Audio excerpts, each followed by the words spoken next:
pas encore lu l'article. Mais j'ai déjà Bustamante qui m'a écrit pour dire qu'il avait vu l'article et il me demandait s'il y avait encore des choses à taper lui sur le jeu. J'avais envie de lui répondre non, non, les carottes sont cuites. Bah oui, c'est ça le problème. Bon, là, on avait retenu sur Archipel 2. Le jeu des acteurs par Vincent c'est compliqué. Et ça commence à donner l'information.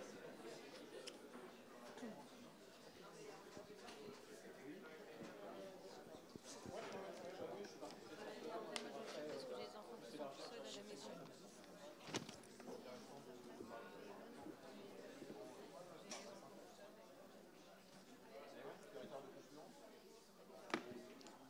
Où est-ce que j'ai mon téléphone pour voir l'heure?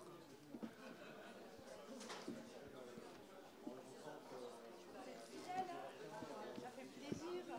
Je vous appelle très joli sourire. Ça dépend des jours, ça dépend des jours. Et des moments dans la journée.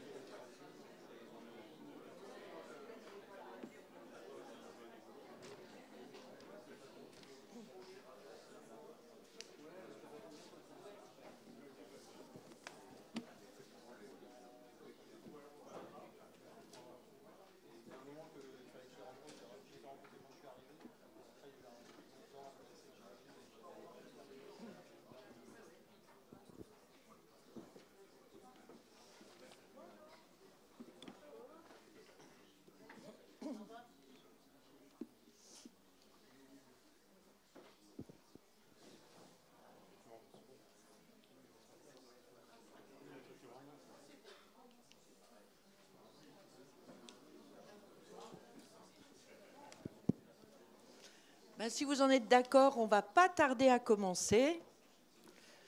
Merci d'être là, bienvenue. Donc, moi, je suis Françoise Schetzel, je suis présidente de l'ADEUS et nous vous accueillons ce soir pour la troisième, Florence, c'est bien ça? C'est Florence qui nous mitonne ces conférences. Merci d'ailleurs à Florence. La troisième conférence sur l'eau. L'eau, d'ailleurs, vous en êtes évidemment tous conscients, qui devient de plus en plus un sujet sur le débat public, mis sur la table dans le débat public. L'eau qui est un bien commun, l'eau qui commence à être une ressource précieuse, sinon rare, quelquefois, ou dans d'autres pays. L'eau qui, notamment dans le cadre du réchauffement climatique, pose de nombreuses questions. On pense évidemment aux accidents cataclysmiques, je vais le dire comme ça, les inondations, les coulées de boue. On pense à toute la question de la quantité. On pense évidemment, on est déjà quasiment en période de sécheresse. On pense aussi de plus en plus aux questions de qualité. Je vous dis métabolites dans l'eau, tout le monde commence à savoir ce que c'est. Et donc, ce soir, je ne sais pas si on abordera tous ces sujets. C'est donc, comme je vous le disais, la troisième conférence. Toutes les conférences sont sur le site de l'ADEUS, n'est-ce pas, Florence? Et ce soir, donc, la question est l'eau dans la ville, on va dire eau et urbanisme, eau, aménagement du territoire, etc., etc.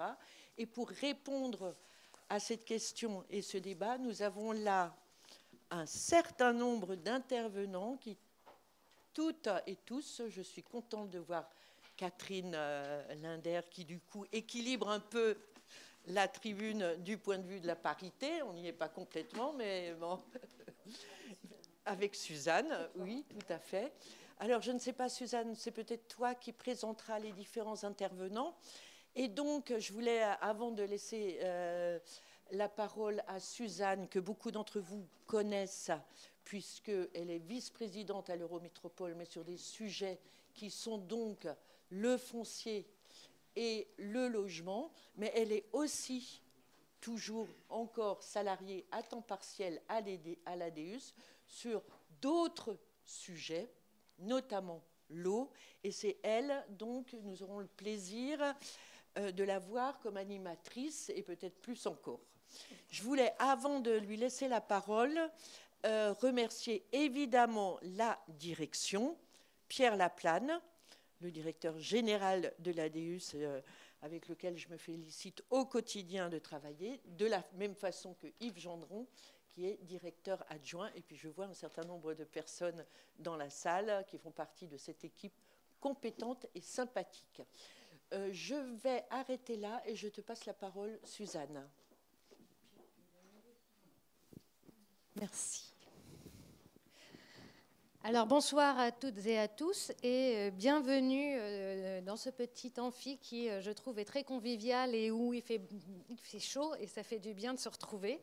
Alors on a alors c'est pas une conférence ce soir, donc c'est encore un autre format, c'est plutôt du type table ronde et ça va. L'objectif c'est vraiment d'avoir une approche en 2 temps, avec un premier temps où on va laisser la parole aux différents intervenantes et intervenants que je vous présenterai, puis un deuxième temps qui sera vraiment plutôt dédié au débat avec vous. Et l'objectif, c'est...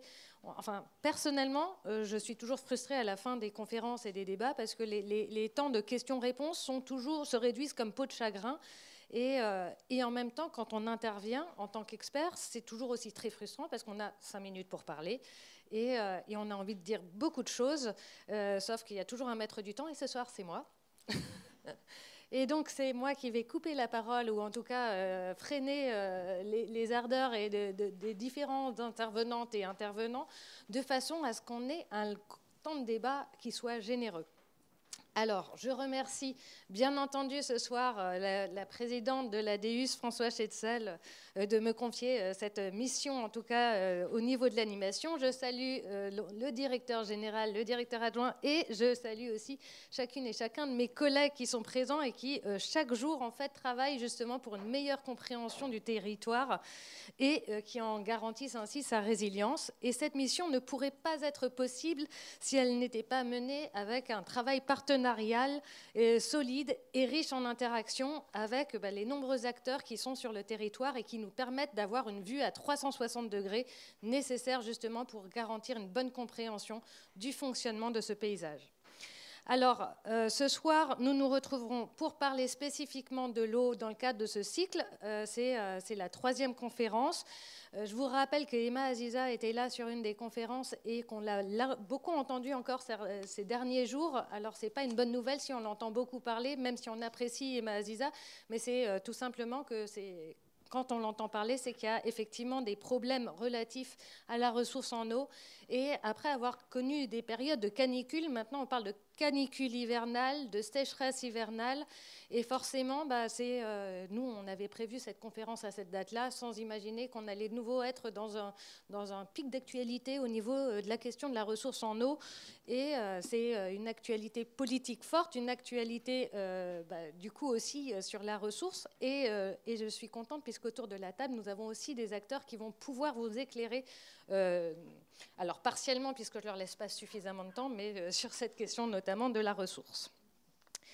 Alors, de tout temps, on a eu une relation à l'eau qui était ambiguë. Elle nous habite, elle nous fait vivre, on l'aime, on la craint, on la désire, on l'épuise, on la souille. Bref, c'est vraiment une relation qui est particulière et qui mérite en tout cas d'être interrogée. Et elle a été interrogée par de nombreux philosophes, mais aussi, finalement, on n'a jamais pu concevoir une ville sans tenir compte aussi de l'eau. Et forcément, qui dit eau dit à la fois nécessité de contrôler cette eau, de la canaliser, de vérifier qu'elle arrive propre et potable au robinet, mais aussi, à force de canaliser, on était vraiment toujours dans une approche tout tuyau. Et on a eu des décennies comme ça où on se disait que grâce aux technologies, avec des barrages, on arrête l'eau. Avec des tuyaux, on empêche, on récupère les eaux usées. Sauf que les villes grandissent. Les territoires, pour infiltrer les eaux, les territoires perméables, eux, se réduisent aussi comme peau de chagrin. Et derrière, qu'est-ce qui se passe ? Comme on a bien fait les choses, on a tout fait pour que les eaux ruissellent un maximum pour aller dans nos réseaux d'assainissement. Sauf que nos réseaux d'assainissement arrivent aussi à un moment où ils sont complètement saturés. Donc on se retrouve avec des débordements de nos réseaux Et comme la ville grandit, les réseaux, par contre, eux, ils ont du mal à grandir. Et il faut garder aussi en tête que, alors souvent quand on fait des aménagements pour l'écologie, on dit « Ah, mais ça coûte cher », mais le tout tuyau coûte aussi cher. Et mettre un barrage, ça coûte aussi très cher. Et on se rend compte que les barrages peuvent céder. Alors, il y avait aussi cette foi en la technologie. Voilà, on avait entièrement confiance en ces ingénieurs qui imaginaient finalement des dispositifs technologiques capables de nous protéger, sauf que on voit bien qu'il y a eu des ruptures de barrages, on voit bien que les tuyaux, on a beau en avoir beaucoup, ça ne suffit plus à contrôler finalement toutes ces eaux de ruissellement. Et puis, à force d'avoir aussi modifié l'aménagement autour des villes, on a perdu les haies, on a perdu tout ce qui retenait finalement la terre, et on se retrouve avec des coulées d'eau boueuses, on se retrouve avec des débordements au niveau des réseaux, et derrière, c'est des risques sanitaires. Et puis après, il y a eu toutes ces catastrophes avec ce dérèglement climatique qui fait que des événements pluvieux extrêmes, on en a de plus en plus. Et des sécheresses extrêmes, on en a de plus en plus. Et ce n'est plus uniquement en été, c'est aussi en hiver. Donc face à tous ces changements, il va bien falloir aussi que nous, on s'adapte. Donc le tout tuyau, c'est fini, on tourne la page. Par contre, ça signifie qu'il faut réinterroger notre façon de concevoir le paysage et voir. Et donc là, ça fait quelques années que l'ADEUS défend cette fameuse inversion du regard où il ne s'agit pas finalement de regarder tout ce qui est bâti et de faire et de continuer, mais c'est plutôt de regarder quels sont les éléments naturels qui sont sur notre territoire et d'aménager en tenant compte de ces éléments naturels. Et dans ces éléments naturels, il y a l'eau. Et dans ces éléments naturels, il y a aussi des zones pour que l'eau puisse s'épandre. Et donc, il faut aussi des zones humides pour pouvoir garder cette capacité d'infiltration des eaux. Donc, c'est tout un travail, mais qui implique une bonne gestion du patrimoine foncier et la recherche d'un juste équilibre. Et ça, c'est un casse-tête au quotidien pour de nombreux élus et de nombreux techniciens. C'est il nous faut un territoire nourricier, mais il nous faut aussi un territoire protecteur. Et pour avoir un territoire protecteur, il faut laisser de la place à la nature. Et donc, la question, c'est, on veut de la nature en ville, on veut de l'accès, on veut pouvoir se baigner, on veut pouvoir profiter des bienfaits de l'eau. Et donc là, Frédéric Rossano, qui est avec nous ce soir, va finalement être notre guide pour cette table ronde, puisqu'il va nous présenter cette table ronde qui s'articule autour de 3 piliers, qui est l'eau plaisir, puis l'eau nature, mais c'est aussi l'eau danger, et donc qui va nous permettre finalement de poser les bases, le socle du débat qui sera alimenté après par vos questions et qui nous permettra, j'espère, de faire évoluer finalement notre regard et nos pratiques pour qu'on soit peut-être plus bienveillant envers cette ressource, de façon à ce qu'elle puisse en retour nous rendre les nombreux services qu'on attend. Alors, autour de la table, parce que je ne veux pas être trop longue, j'ai donc Frédéric Rossano qui est présent et qui va vous présenter à chaque étape, donc sur les 3 piliers, son regard en tant que grand témoin de la soirée. Il va mettre en perspective les différents éléments. Il est professeur paysagiste, urbaniste, je n'oublie rien, c'est... Non, mais je pourrais rajouter aussi d'autres choses, mais je vérifie juste que je n'ai... Il est aussi auteur de 2 ouvrages et que je recommande bien entendu, La part de l'eau, vivre avec les crues en temps de changement climatique, et de la ville-port à la métropole fluviale, donc, qui est aussi un travail qui a été réalisé en lien avec POPSU, mais ça, peut-être que tu en reparleras plus tard. Donc, merci beaucoup de t'être impliqué pour l'organisation de cette table ronde et pour ta présence ce soir, et bien sûr pour ton éclairage tout au long de cette table ronde. Je remercie du coup aussi à ses côtés Catherine Linder, qui est alors urbaniste paysagiste et architecte, alors, voilà, qui a aussi travaillé sur le territoire de l'Eurométropole, notamment sur un projet Rive du Bory où justement la question de l'eau dans cet écoquartier était au cœur de l'aménagement global, puisque du coup, c'est comment on fait pour urbaniser tout en gardant suffisamment de place pour que l'eau puisse s'épandre, pour que la nature puisse se développer. Donc c'est un des projets qu'elle a suivis, mais en tout cas, elle a l'habitude de travailler en lien avec le paysage, et c'est un des exemples que j'ai en tête. À ses côtés, nous avons Benoît Grandmougin, qui est directeur, alors là, pareil, directeur à la région Grand Est. Parfois, je dérape encore en disant région Alsace, mais ça, directeur à la région Grand Est, sur le volet climat, eau et, j'en ai un troisième, et biodiversité. Oh, j'ai oublié biodiversité, mais pour moi, c'est grave. Voilà, et donc ensuite, donc là, nous aborderons l'eau nature et parce que les risques, ça le connaît. Donc Monsieur Ludovic Cognard, qui travaille à l'Eurométropole de Strasbourg et qui est chef du département, responsable du département gestion des cours d'eau et des risques associés à l'Eurométropole donc de Strasbourg, et qui nous éclairera sur la question des aléas notamment. Mais on ne pouvait pas imaginer, c'est ce que je vous le disais, de parler de l'eau sans parler de l'état de la ressource. Et donc, ça me semblait essentiel aussi d'inviter l'APRONA, qui est l'Association de protection de la nappe phréatique de la plaine d'Alsace, avec M. Rémi Cotinet, qui va nous présenter rapidement, mais un aperçu, parce qu'on aurait pu passer toute la soirée à l'écouter, sur justement où on en est sur cette approche qualitative et quantitative avec l'observatoire de l'APRONA, qui est basé à Colmar, et donc il sera là pour nous éclairer. Et gardez vos questions pour la fin, puisqu'encore une fois, je vais rendre la parole dans quelques secondes. L'objectif, c'est qu'on ait les bases du débat, et on se donne 1 heure. Alors un petit peu moins parce que j'ai mangé, mais on a jusqu'à 20h05 pour vraiment poser les bases, et après, place au débat, et j'espère que vous aurez beaucoup de questions à poser. Et voilà, et j'en ai fini, et donc je cède la parole à Monsieur Rossano, à Frédéric. Merci Sylvain. Le micro fonctionne. Merci pour cette introduction. Suzanne Rouillet évoquait cette inversion du regard que j'aime bien pratiquer aussi, et je commencerai par là. C'est-à-dire, si on inversait la ville en regardant la ville non pas par les bâtiments et par les rues. Ah, c'est mieux. Si on regarde la ville non pas par les bâtiments qui la composent ou par les rues qui la desservent, mais simplement par l'eau qui la traverse.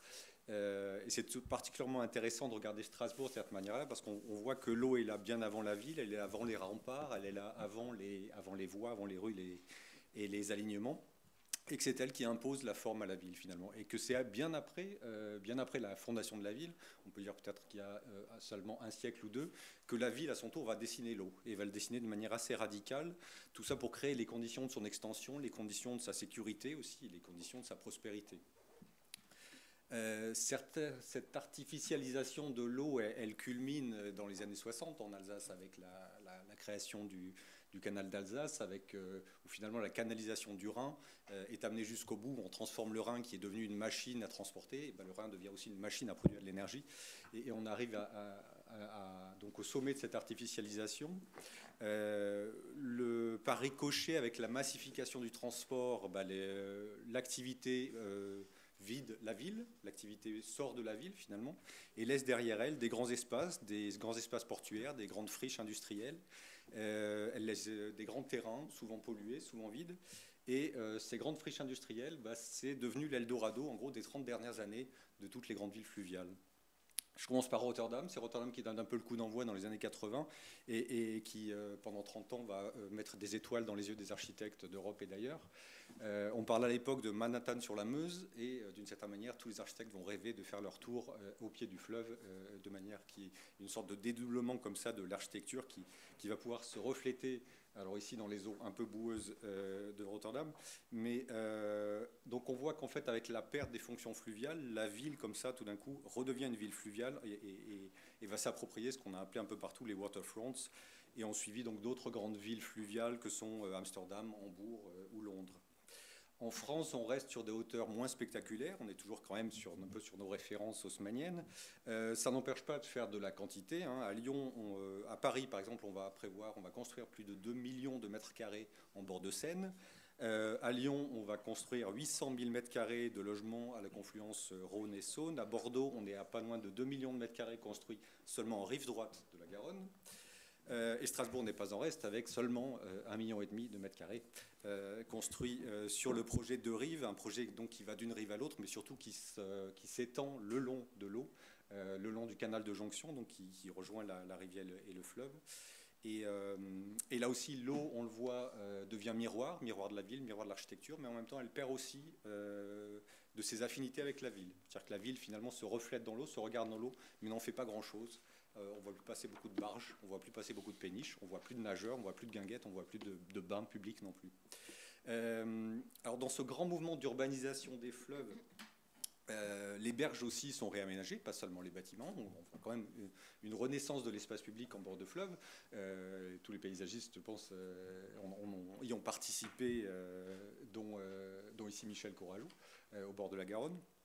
On voit que les berges, pour répondre aux désirs des habitants, qui sont de plus en plus nombreux, bien sûr, vont se transformer. Ce sont des désirs d'espace, des désirs de détente, de loisirs, de promenade, des désirs d'activités sportives. Et pour accueillir toutes ces foules, eh bien, il faut un peu nettoyer ces berges, entre guillemets. C'est-à-dire qu'on veut ouvrir la ville vers l'eau, donc il faut dégager des grands horizons. Et on aboutit à une sorte de retournement historique, en fait, où là où le fleuve était historiquement un cordon vert luxuriant, débordant de végétation et visuellement totalement fermé, dans une plaine globalement très ouverte et très, très cultivée, en fait, on a une sorte d'inversion du paysage, où le fleuve devient synonyme de grand paysage ouvert et très minéralisé, dans une plaine qui se remplit et qui, elle, se referme, en fait, sous les effets de l'urbanisation et de tout ce qu'elle charrie avec elle d'infrastructures. Donc ce retournement, cette inversion fait qu'on a des fleuves maintenant qui sont synonymes donc un peu de grands espaces ouverts, qui sont des paysages plutôt hédonistes, des paysages de plaisir, des paysages où on aime se promener, où on aime déambuler, qui sont un petit peu aussi des paysages hygiénistes, si je puis dire, au sens où on aime voir l'eau, mais on n'aime pas trop y mettre les pieds, on aime bien que le sol reste propre et assaini, et là je mets des guillemets sur ce terme d'assainissement, qui est un terme assez terrible quand même, qui dit en gros que tout ce qui est humide est forcément sale, et forcément malsain. Donc on hérite aussi un peu de cet hygiénisme très 17e, 18e siècle. Alors ces bords à eau, en même temps, ils concentrent toutes les attentes en devenir. On aimerait que ce soit à la fois donc des espaces publics toujours propres, toujours accueillants, toujours ouverts. On aimerait que ce soit aussi des voies vertes et des pistes cyclables. On aimerait que ce soit des liaisons écologiques pour la flore alluviale et pour la faune aquatique. On aimerait que ce soit des climatiseurs pour des canicules, contre les canicules. Et on aimerait toujours que ça reste des voies d'échange et des voies aussi de transport portuaire. Et on aimerait aussi que ce transport puisse accueillir les nouveaux projets de logistique décarbonée. Donc on voit en fait qu'on en demande beaucoup à nos cours d'eau et qu'un des enjeux, c'est justement un petit peu de voir comment est-ce qu'on arrive à orchestrer tout ça. Et on voit aussi qu'on en demande beaucoup à beaucoup d'acteurs. On s'est amusé, entre guillemets, à faire un petit atlas de la métropole fluviale et portuaire avec l'équipe de Popsu Métropole. Et on a, entre autres, listé les acteurs de l'eau, ne serait-ce que sur l'Eurométropole. Et je vous le cite dans le désordre, l'État, la région Grand Est, la CEA, l'Eurométropole, Voies navigables de France, EDF, le port de Strasbourg. Et n'oublions pas, en rive droite, le Baden-Württemberg, la ville de Kehl et le port de Kehl. Tous ces gens-là sont gestionnaires, ensemble, de petits bouts, de tronçons de nos 400 km de cours d'eau et de voies d'eau dans l'Eurométropole de Strasbourg. C'est beaucoup. On pourrait ajouter encore toutes les communes, ajouter les industriels, ajouter tous les agriculteurs qui sont en amont et dont la qualité de nos eaux dépend finalement. Donc on voit qu'on a une complexité énorme et une variété d'acteurs et une variété d'enjeux, et que l'enjeu justement c'est d'arriver à tous à avancer ensemble, à faire des choix, à s'accorder sur des priorités, et puis à garder en tête aussi que même si la situation est extrêmement compliquée, elle se résume des fois aussi à des désirs très simples, un désir tout simple et tout naturel qui est le désir d'eau, le désir de se jeter à l'eau comme le font les Balois dans le Rhin, et comme on le faisait dans le Rhin à Strasbourg il y a à peine plus d'un siècle. Voilà, je passe la parole à Catherine. Je reprends mon souffle. Merci Frédéric. C'est vrai que c'est un peu difficile d'enchaîner après ces images qui nous font un peu rêver, parce que tout la dernière. Donc voilà, alors effectivement, donc, je vais juste passer à la slide suivante. Voilà. Bon, on m'a dit d'évoquer un certain nombre d'éléments liés en fait à l'eau dans le paysage, l'eau dans la ville, l'eau plaisir en fait. Hein. Donc en 4 slides, donc c'est plutôt une mise en bouche ou une mise à l'eau en fait que je vais opérer à travers ces quelques éléments. Et au sujet d'éléments, il me semblait important de rappeler en fait l'importance de l'eau, hein, l'eau dans les éléments qui nous entourent bien sûr, mais l'eau qui fait partie de nous aussi, hein, tout simplement. Et donc se dire qu'aujourd'hui, à l'époque où on va devoir courir après chaque goutte d'eau, voilà l'importance en fait que revêt cette ressource qui jusqu'à présent semblait abondante, sans limite, voilà. Et puis effectivement l'actualité actuelle de ces derniers jours nous rappelle en fait à cette problématique-là.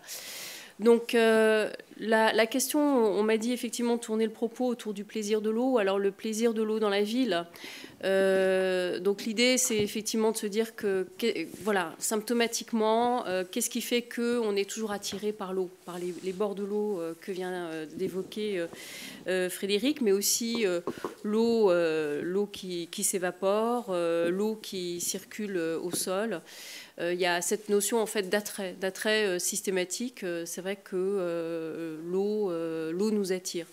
Donc on voit bien hein, toute la mise en scène en fait qui a été faite ces dernières décennies par notamment le retournement des métropoles autour de notamment de ces espaces portuaires qui sont devenus des espaces urbanisés très attractifs, que l'eau en effet attire, mais en fait c'est une ressource dont on a vraiment besoin. Donc on voit que effectivement il y a la vue bien sûr, on en a parlé. Il y a également la question ludique. On voit que quand voilà, il y a une flaque d'eau quelque part, qu'on est avec des enfants, les enfants, ils n'ont qu'une envie, c'est de sauter les 2 pieds dans la flaque d'eau.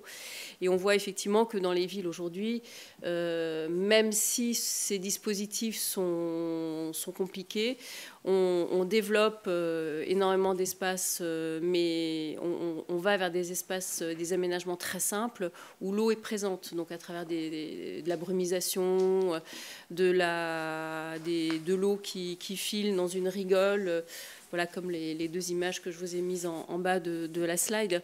On n'est pas forcément dans cette eau abondante avec des grands jets d'eau, avec des ouvrages sophistiqués.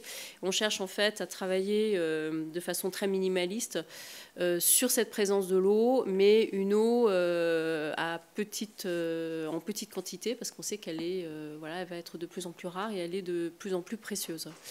Donc voilà ce que je voulais illustrer à travers cette slide. On a également donc le plaisir de l'eau, c'est aussi effectivement la question du rafraîchissement.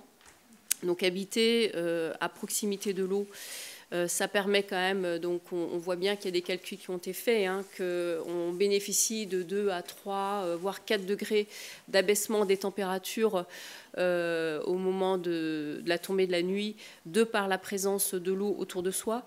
Donc effectivement, c'est quelque chose qui va nous sauver dans les prochaines décennies où les étés seront excessivement chauds. Voilà, donc effectivement dans les projets, et donc c'est l'image que je vous ai mise en haut à droite, et Suzanne en a parlé avant.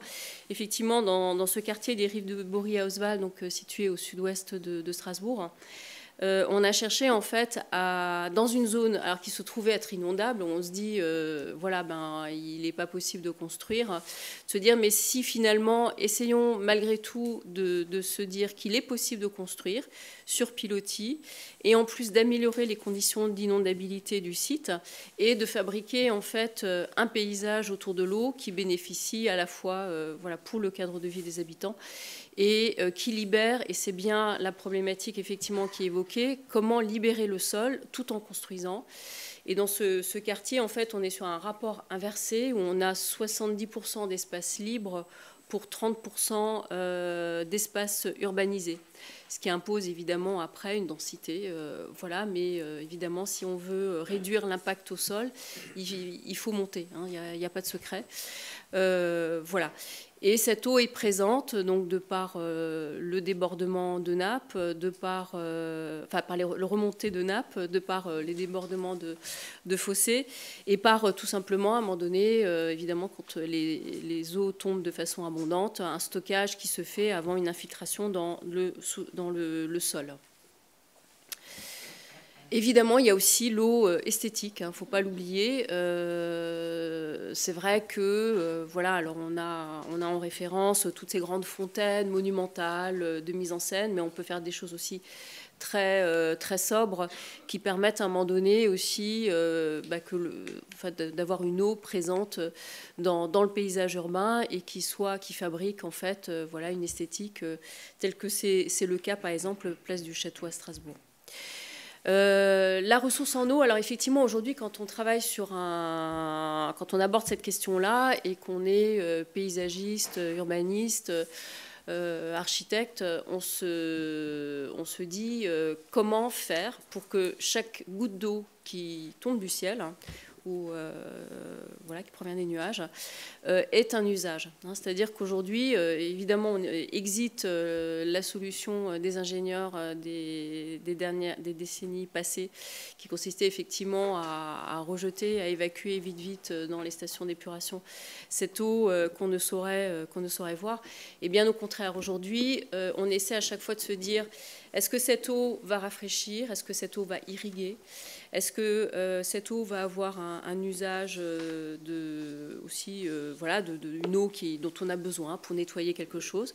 Une eau à échelle domestique pour ces sanitaires hein, aussi. Là, on est un peu en retard en France. C'est bien avancé dans d'autres pays. On se demande toujours pourquoi on met de l'eau potable dans nos cuvettes de toilettes. Voilà. Donc effectivement, il y a cette question vraiment de se poser aujourd'hui la question quand on aborde un projet, tirer profit au maximum de chaque goutte d'eau et de lui donner effectivement une fonction. Voilà, donc effectivement, on voit bien aussi que cette eau qui est stockée dans des dépressions, alors là aussi, il ne s'agit pas de faire des ouvrages pharaoniques, des grands fossés, des douves, etc. De simples dépressions, comme l'image qui est en bas à gauche, fait que voilà, on évacue. Alors aujourd'hui, c'est ce qu'on fait. Hein, je veux dire, toutes les eaux de toiture sont déconnectées. Hein, on ne renvoie plus une seule eau dans un tuyau, même ce qui resterait à l'échelle du terrain ou de la parcelle.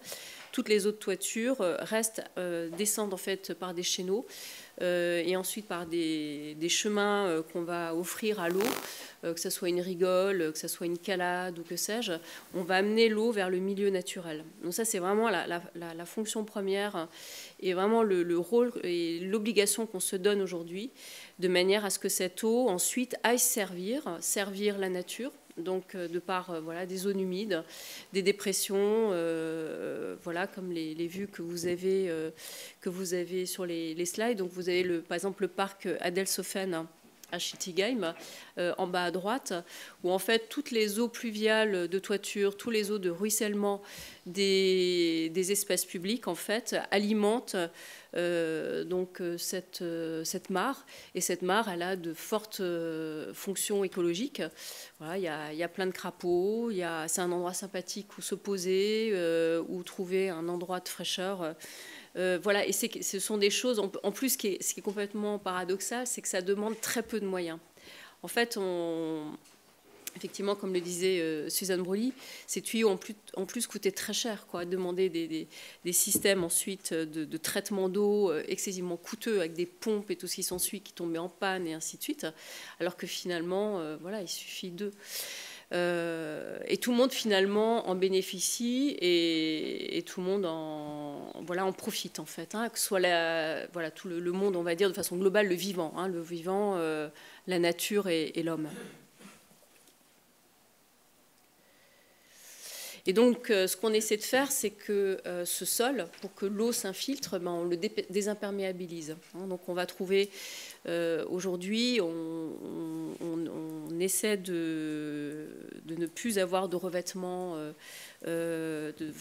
coulé, d'enrobé, de béton désactivé, des choses voilà, qui étanchifient les sols. On minéralise à minima parce qu'il faut à un moment donné voilà, que ça soit carrossable pour les personnes âgées, pour les personnes à mobilité réduite, etc. Mais voilà, sur un terre-pierre par exemple, hein, qui est un sol, un mélange de terre avec un concassé et un peu de micro-trèfle, quelques fétuques d'herbe, ben, on arrive à avoir des sols qui sont tout à fait carrossables pour un piéton, pour un cycliste, et qui en fait apporte énormément à l'ambiance urbaine, bioclimatise, puisqu'en fait cette eau qui va tomber, elle va s'infiltrer certes, mais une partie va rester en surface et ensuite par évapotranspiration va permettre à nouveau de rafraîchir l'air urbain. Donc n'hésitons pas à se servir de tous ces dispositifs-là. Et on voit que dans l'architecture médiévale, hein, ce qu'on appelait les calades, notamment les grandes rigoles, qui est la vue que je vous ai mise en bas à gauche, étaient quand même on voit bien qu'il y avait toute une façon de travailler avec l'eau qui existait chez nos anciens et qu'on a complètement, malheureusement, mais comme pour plein de sujets, qu'on a complètement perdu de vue et dont on ferait bien de s'inspirer. Merci beaucoup. Eh bien, donc, tu as évoqué quelque part la ville éponge et le fait qu'on revenait à plus de naturalité aussi dans la ville, justement pour avoir cette capacité d'infiltration. Tu as aussi évoqué quelques aberrations qui, en tout cas, font l'objet aussi de l'actualité, comme d'utiliser de l'eau potable pour les chasses d'eau, alors que ça fait aussi des décennies que des architectes réclament de pouvoir utiliser l'eau pluviale pour pouvoir finalement chasser ce qu'il faut chasser. A priori, c'est d'actualité puisque on en parle quasiment tous les jours aussi à la radio. Et donc, dans ce fameux plan de sobriété, on devrait enfin aller vers une évolution de la réglementation qui nous permettra juste un peu plus de cohérence et d'économie de la ressource. Donc, merci beaucoup pour cette approche. Et Frédéric et Benoît vont enchaîner sur justement cette question de l'eau nature, de notre patrimoine et comment on en prend soin et qu'est-ce qui est fait. Sur la question nature, là aussi à nouveau un petit pas en arrière pour aller voir où était la nature à Strasbourg et en Alsace. Donc ici on est en 1740, il y a bientôt 3 siècles. Je crois que la carte parle d'elle-même, c'est-à-dire clairement le support de richesse naturelle, le support de biodiversité, le support de dynamique en Alsace, c'est l'eau. Et c'est l'eau sous toutes ses formes. On arrive difficilement à distinguer la Bruche du Rhin de Lille puisqu'on est sur une grande et vaste zone de confluence. Aujourd'hui, ce sont toujours ces mêmes fils bleus qui sont les supports des fils verts. Donc on a une facilité en Alsace à faire une trame verte et bleue, parce qu'elle est forcément verte et bleue. Ce ne sont pas deux trames superposées. Donc elles sont assez faciles à dessiner. On voit quand même qu'elle a perdu quelques morceaux, cette trame. On voit que le centre de Strasbourg forme un véritable obstacle sur le cours de Lille. On voit que les ports du Rhin, qu'est Strasbourg, forment un véritable obstacle le long du Rhin. Mais globalement, on a une trame qui se décline finalement à toutes les échelles, à une très grande échelle, à l'échelle de tout le bassin du Rhin supérieur, jusqu'à la petite échelle. Et c'est justement un peu un des enjeux de la gestion de l'eau dans la ville, c'est d'arriver à tenir finalement toutes ces échelles et d'aller jusqu'à la petite échelle où, comme disait Catherine à l'instant, on ne laisse plus la moindre goutte d'eau se perdre et on fait en sorte qu'aussi à petite échelle, dans les aménagements, l'eau retrouve le milieu naturel. Alors cette combinaison eau et végétale, elle par chance à Strasbourg, elle arrive jusqu'au centre historique. Elle a un petit peu de mal à faire le tour de l'ellipse encore, mais elle y arrive presque. Et elle est présente aussi dans des espaces très contraints. C'est là aussi qu'on voit d'une certaine manière la qualité de la ville, les capacités de la ville, même la ville ancienne, à faire passer ces petits cordons de nature à travers la ville et à créer des ambiances qui ne sont pas les ambiances justement d'espaces ouverts et minéralisés, mais des ambiances très intimes et de grande qualité. Et quand on parle de nature et d'eau, on parle aussi de fluctuation, forcément, puisque l'eau est un élément dynamique parmi d'autres, et qu'on voit que d'autres villes ont su, même à des échelles encore plus grandes, permettre à ces dynamiques d'exister dans la ville. Ici, on est à Munich, on est à 1 km du centre de Munich, à peu près. On est en fait dans le limageur de l'Isar, l'imageur de l'ISAR, qui ressemble à ça à quelques semaines d'intervalle. Là, j'ai eu la chance d'y passer à quelques semaines d'intervalle et de se dire, c'est le même espace. On pourrait mettre un peu, ceci n'est pas une plage d'un côté, et puis mettre de l'autre côté, ceci n'est pas une zone inondable. Et en fait, c'est les deux. Et cet espace-là, il est capable d'accueillir 30 000 Munichois un week-end de canicule. Donc on se dit en fait que la ville a aussi, ou certaines villes ont réussi à développer cette capacité justement à faire marcher ensemble et la nature, et la vie urbaine et la gestion du risque, puisque c'est le troisième sujet qui nous préoccupe aujourd'hui. Et on voit que ces fluctuations donc, sont pas incompatibles avec la vie urbaine, et qu'au contraire, elles peuvent enrichir la vie urbaine. Et comme disait à l'époque la directrice de l'urbanisme de Munich, jusqu'à maintenant, il n'y a eu aucun noyé, et si quelqu'un est assez idiot pour aller se baigner en période de crue, tant pis pour eux. Voilà, c'était un peu l'assurance anti-risque finalement de la ville de Munich, et jusque-là, il n'y a effectivement pas eu de victimes. Alors, on voit qu'en fait, justement, comment la question qui se pose aussi, c'est comment faire le grand écart entre toutes ces échelles, c'est-à-dire arriver à aborder la question de la nature en ville, la question de l'eau, de la nature et du risque, à la fois à très grande échelle et en même temps jusque dans les petites échelles, où on voit que finalement aussi le rapport à l'eau en ville, il se réinvente beaucoup, un peu dans les périphéries, dans les écoquartiers, dans le quartier du Bory que Catherine a présenté, dans le quartier Vauban, il y a une trentaine d'années déjà, où on retrouvait un peu en fait un logiciel presque agricole comme ça, une habitude d'irriguer l'eau et de diriger l'eau vers des fossés tout simples d'infiltration. Et de se dire justement que l'eau n'est pas quelque chose qu'on évacue pour assainir la ville, mais que l'eau est quelque chose qu'on accueille et qu'on essaye au maximum d'infiltrer sur place et donc de conserver et de retenir. Et donc, en fait, ça revient aussi un peu à dire qu'il ne faut pas opposer le travail de l'urbaniste à celui du paysagiste, pas plus qu'il faut opposer la ville à la nature ou opposer la ville à la campagne. Et c'est ce qu'on fait, ce qu'on essaye de faire, en tout cas à l'école d'architecture, où là on fait travailler par exemple les étudiants sur la réouverture du canal des Français et sur comment cette réouverture-là pourrait transformer le quartier de la Robertsau, par exemple. Et on fait travailler des étudiants, des ingénieurs en hydrologie de l'ENGES avec des étudiants en architecture et en projet urbain.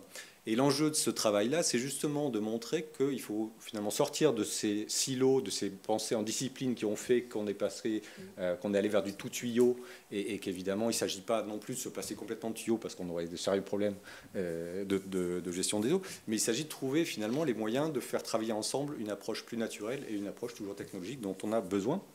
Et donc de faire travailler ensemble la nature et la ville. Et puis des fois de sortir un peu de la ville et de se dire que l'espace habité, il ne s'arrête pas à la limite de la ville ni à la limite de la métropole. L'espace habité, c'est toute notre région. L'ADEUS travaille à toutes les échelles. Ici, c'est une image d'un projet qui vient d'être fini et qui est exposé en mairie de Villers. Villers dont l'ADEUS, je crois, a fait le PLU d'ailleurs, et où il s'agit justement de travailler là aussi à des très grandes échelles territoriales, de se dire il faut retenir l'eau, il faut infiltrer l'eau et la retenir avant qu'elle arrive en ville, et donc il faut repenser notre rapport au territoire à des très grandes échelles comme à des très petites échelles. Et ça me donne un pont pour passer la parole effectivement, c'est Benoît qui va enchaîner. Merci. Merci. Rossano. Ce qui est intéressant, c'est que vous introduisiez et vous répondez déjà. Du coup, c'est bien, on fait déjà la moitié du travail. Non, Benoît Grandmougin, au niveau de la région, effectivement, on intervient finalement à deux niveaux. C'est à la fois l'ensemble de la région où il y a un travail sur les sujets eau nature, sur les parcs naturels régionaux, sur les zones Ramsar, sur les réserves, et depuis le 1er janvier sur aussi les zones Natura 2000. Mais plus spécifiquement, sur l'île, il y a de l'historique, c'est-à-dire que on est en propriété, gestion de Colmar à Strasbourg. Il y a une équipe qui est basée à Erstein, qui gère et qui travaille vraiment conjointement avec les équipes de l'Eurométropole sur la gestion justement de l'île, aussi bien le sujet inondation que le sujet restauration des milieux. Et voilà, dans l'équipe, on assure également l'animation d'un schéma d'aménagement et de gestion des eaux, et qui est piloté par Karine Félix, ici présente. Mais du coup, voilà, c'est un petit parlement de l'eau. C'est là où les acteurs de l'eau se retrouvent pour discuter des sujets aussi bien qualité, quantité d'eau. Et là, actuellement, ils ont pas mal de sujets du grain à moudre. Vous indiquez qu'effectivement, on m'a demandé en 4 diapos de parler de eau et nature. Alors, c'est vaste, hein, voilà, on essaie de se limiter à... Du coup, je vous aurais bien amené juste là derrière, en fait, au niveau du barrage des Faux-Remparts. Hein. Vous avez vu les travaux qui ont eu lieu là, les mois derniers. Ils ont été montés par VNF, cofinancés par l'agence et par la région, pour plusieurs choses. C'est à la fois pour restaurer l'ouvrage, mais surtout c'était un point noir au niveau de la franchissabilité piscicole. C'est-à-dire que c'était un des derniers endroits où les poissons avaient du mal à remonter et à passer. Et pour parler de nature, effectivement, dans l'eau, je pensais qu'on pouvait déjà plonger un peu dans l'eau et voir ce qui se passe dedans. Et on a essayé, et ça c'est un ouvrage qu'on a restauré à Erstein, c'est juste à l'amont de Strasbourg, mais alors il y a des vis hydroélectriques, c'est ce qui protège Strasbourg contre les crues, ça permet aussi de faire passer les canoës, mais derrière on a aussi mis une station de vidéocomptage des poissons. Et l'objectif c'était aussi ce qu'il y avait... Parce que les élus nous disent, on investit des centaines de milliers d'euros dans des passes à poissons, est-ce que ça marche, quoi? Et à un moment, le ratio, voilà. Et effectivement, ça marche. C'est-à-dire que concrètement, ici, et là, finalement, ce point de comptage qu'on a à l'amont de Strasbourg, c'est tous des poissons qui sont passés ici, hein, juste à côté de vous, là, dans l'île. Et globalement, on a eu en moyenne 140 anguilles, 6 saumons qui passent, mais surtout, alors ça, c'est des espèces emblématiques, parce que le saumon, voilà, et il va naître dans les petits cours d'eau ici, de la Fèche, de l'île. Il va redescendre, se laisser dévaler pour aller grossir au Groenland. C'est-à-dire qu'il prend l'île, il prend le Rhin, et il grossit. Et une fois qu'il a 2 à 3 ans, il va remonter, reprendre le Rhin, reprendre les passes à poissons du Rhin, rentrer sur l'île au niveau de Strasbourg, remonter. Là, il a le choix. Soit il monte sur la Bruche, soit il prend sur l'île. Du coup, voilà, il y a 2 options. Il y en a certains qui prennent sur l'île. Et sur l'île, il faut qu'il passe là, au niveau du barrage Forenbach. Il faut qu'il remonte il passe Erstein. Et ensuite, il passe ces différents ouvrages pour retrouver la Fecht où il est né, quoi. Et là, il y a vraiment un enjeu de continuité. Et quand on commence à voir revenir du saumon, ça veut dire qu'on a quand même fait du travail et de manière concertée avec les différents acteurs. Parce que vous voyez le cheminement, y compris international, qu'il y a autour par exemple, de cette espèce. Mais au-delà de cette espèce-là, c'est aussi 6000 poissons qui passent par an dedans. Du coup, ça permet aussi de voir ce qui se passe en matière de biodiversité dans un cours d'eau. Et c'est plus ça aussi qui nous intéresse, c'est-à-dire qu'au-delà de ces poissons migrateurs, c'est de se dire qu'il y a toute une diversité d'espèces présentes, voilà, y compris des espèces assez... qui nécessitent des eaux de bonne qualité, des enjeux. Voilà, on a de la truite commune, on a quand même quelques espèces qui sont particulièrement intéressantes, du brochet, de la carpe, etc. Et là, voilà, vous avez une photo d'un des saumons qui est passé. Si on remonte encore un petit peu, on peut voir ce type de milieu. Et un des enjeux, dans eau et nature, c'est de travailler aussi l'habitat qu'il y a autour. C'est-à-dire que certes, globalement, il nous faut de l'eau de bonne qualité. Et c'est vrai que, voilà, après Sandoz, après l'historique, la qualité de l'eau des eaux de surface françaises s'est fortement améliorée. Et voilà, Chirac avait dit « je me baignerai dans la Seine en l'an 2000 ». Bon là, voilà, les JO arrivent 2024, on va quand même avoir des épreuves sur la Seine. On voit bien qu'on a quand même amélioré la qualité, l'efficacité des stations d'épuration a augmenté, et globalement, on a quand même une diversité de poissons qui commencent à revenir et qui viennent. Encore faut-il qu'il y ait des milieux pour se nourrir, des milieux pour se reproduire. Et ça, c'est plus compliqué. Ça veut dire qu'en gros, il faut reconstituer. Voilà, ce que vous voyez, c'est quand même un peu les milieux idéaux. On n'en a plus beaucoup sur l'île, je ne vous cache pas. C'est-à-dire que des endroits où on a encore des méandres, on a encore des bancs de gravier, on a encore des zones d'écoulement plus rapides. Et là, c'est notamment là qu'on a eu des frayères à saumon l'an dernier. Vous voyez, du coup, c'est des endroits où effectivement, ça se reconnecte, mais il nous faut avoir cette diversité d'habitat pour que les espèces puissent se nourrir, se reproduire. Et on y voit également la ripiscive, c'est-à-dire la végétation en bordure. Ça veut dire qu'à un moment, il faut aussi donner de la marge au cours d'eau et donner de la place. Il faut aussi laisser travailler les berges. Et du coup, là, on a acheté les parcelles de part et d'autre, là, pour travailler, pour le rebasculer en herbe. Alors, l'idée, c'est d'exploiter. Il y a toujours un agriculteur qui est dessus, un éleveur, et qui va travailler du coup sur ces valorisations. Mais on voit bien on faut laisser un peu plus d'espace au cours d'eau si on veut qu'il puisse créer sa propre dynamique. Après, c'est des espaces où, en période de crue, l'ensemble est inondé. C'est-à-dire qu'on a aussi des dynamiques et des gestions aussi derrière à mener. Voilà. Et si des fois, il faut laisser de la dynamique au cours d'eau, mais des fois en recréer, parce que dans certains secteurs, ils disparaissent. C'est-à-dire que là, on avait encore un ancien cours d'eau, c'est un ancien bras de l'île qui allait juste de Saint-Hippolyte à Célestat. On l'a remis en eau en 2021. Alors au début, c'est très rectiligne comme travaux, mais si vous y retournez 2 ans après, et déjà même 6 mois après, on avait déjà des poissons qui remontaient dedans. C'est-à-dire qu'on voit bien que le travail, dans les milieux aquatiques, la vie reprend ses droits très vite. C'est-à-dire que les enjeux de nature, on n'a pas besoin de beaucoup replanter, on n'a pas besoin de bien travailler. C'est-à-dire qu'à un moment, une crue, et ça restaure. Et du coup, je pense que cette dynamique alluviale sur laquelle on peut miser, en tout cas en matière de milieu aquatique. Alors, je ne vais pas aller... voilà, là, c'est des choses assez simples, mais je ne savais pas, du coup, je pense je suis plutôt à vos dispositions pour échanger, mais un des enjeux, c'est effectivement d'aller sur ces enjeux de restauration des trames vertes et bleues. C'est inscrit dans les schémas d'aménagement, dans le SRADET, dans les différents documents d'urbanisme. Derrière, il y a un enjeu de préserver l'existant, de restaurer, et on a des gros programmes de plantation de haies avec les différentes collectivités, mais derrière, c'est des réseaux de mares, c'est des réseaux, et on est encore en train de travailler et d'apprendre. C'est-à-dire que clairement, hein, un projet de 1000 km de haies, on n'a plus assez de plans, il a fallu qu'on crée une société coopérative avec des sociétés d'insertion pour collecter des graines, pour les mettre en pépinière, avec un réseau pépiniériste pour les développer, parce qu'il faut alimenter aussi ces projets. Et c'est-à-dire que si on veut planter, pour planter des plants locaux, il faut recréer l'ensemble de la filière. Ça, c'est un des enjeux, par exemple, qui est sous-jacent à la recréation des trames vertes et bleues. Après, voilà, Madame Lender l'a évoqué, mais on a un enjeu clé de ces milieux en matière de climatiseurs. Et comme on est loin de la mer, hein, en Grand Est, on est clairement le secteur de France qui sera le plus impacté aux canicules. Du coup, notre seul climatiseur, c'est ces milieux humides. Nous, c'est les zones humides, c'est le Rhin. Et du coup, c'est ce qui va tamponner les aléas de chaleur. Et globalement, on le voit, hein, entre là, c'est une caméra thermique juste entre une zone pavée et une zone enherbée. Vous avez environ 10 degrés de différence, voilà, lors d'une canicule. Du coup, on voit bien l'enjeu d'atténuation du changement climatique de ces milieux végétalisés et du coup, leur support en matière de biodiversité. Et du coup, si vous voulez en savoir plus sur la biodiversité et sur les enjeux de nature, on alimente une plateforme qui s'appelle biodiversité.grandest.fr. On essaye de remettre l'ensemble à la fois des initiatives, de la connaissance, et là-dessus, on est très humble. Autant sur le carbone, sur l'eau, on maîtrise, on arrive à quantifier, etc. Sur la biodiversité, c'est compliqué, hein. On a une quinzaine d'indicateurs qu'on suit proprement. Les oiseaux, on y arrive. Les insectes, pas encore complètement. Les poissons, plutôt bien. Mais voilà, pour comprendre les dynamiques, les évolutions.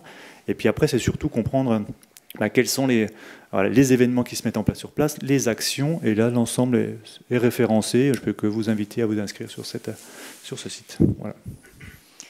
Merci beaucoup. Du coup, on a évoqué le risque des canicules, et je pense qu'il n'y a pas que le risque des canicules. Et effectivement, en tout cas, on se rend compte que les zones humides sont très utiles et la végétation est très utile pour réduire jusqu'à 10 degrés justement la chaleur.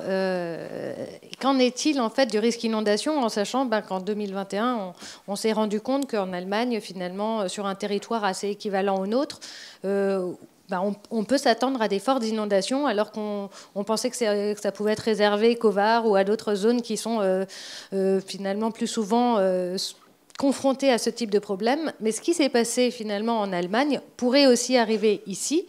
Et voir qu'est-ce qu'on a mis en place au niveau de notre territoire, justement en système d'alerte, en système de suivi, pour voir quels sont les débordements de nappes, mais aussi les débordements de rivières. Et donc il y a tout type de débordements et d'inondations, et je suis sûre que M. Ludovic Cognard va pouvoir nous éclairer sur la question. Oui, bonjour à toutes et à tous. Avant de commencer mes propos, je souhaitais juste dire qu'effectivement j'interviens au titre du risque, mais que la métropole agit et exerce la compétence qu'on appelle la compétence GEMAPI, gestion des milieux aquatiques et prévention des inondations. Donc mes propos vont porter beaucoup sur le risque et je prends le challenge. Alors je vais juste débuter mes propos par une petite carte. On a parlé beaucoup tout à l'heure, M. Rossano notamment, sur ce territoire de l'Eurométropole de Strasbourg comme un territoire de confluence.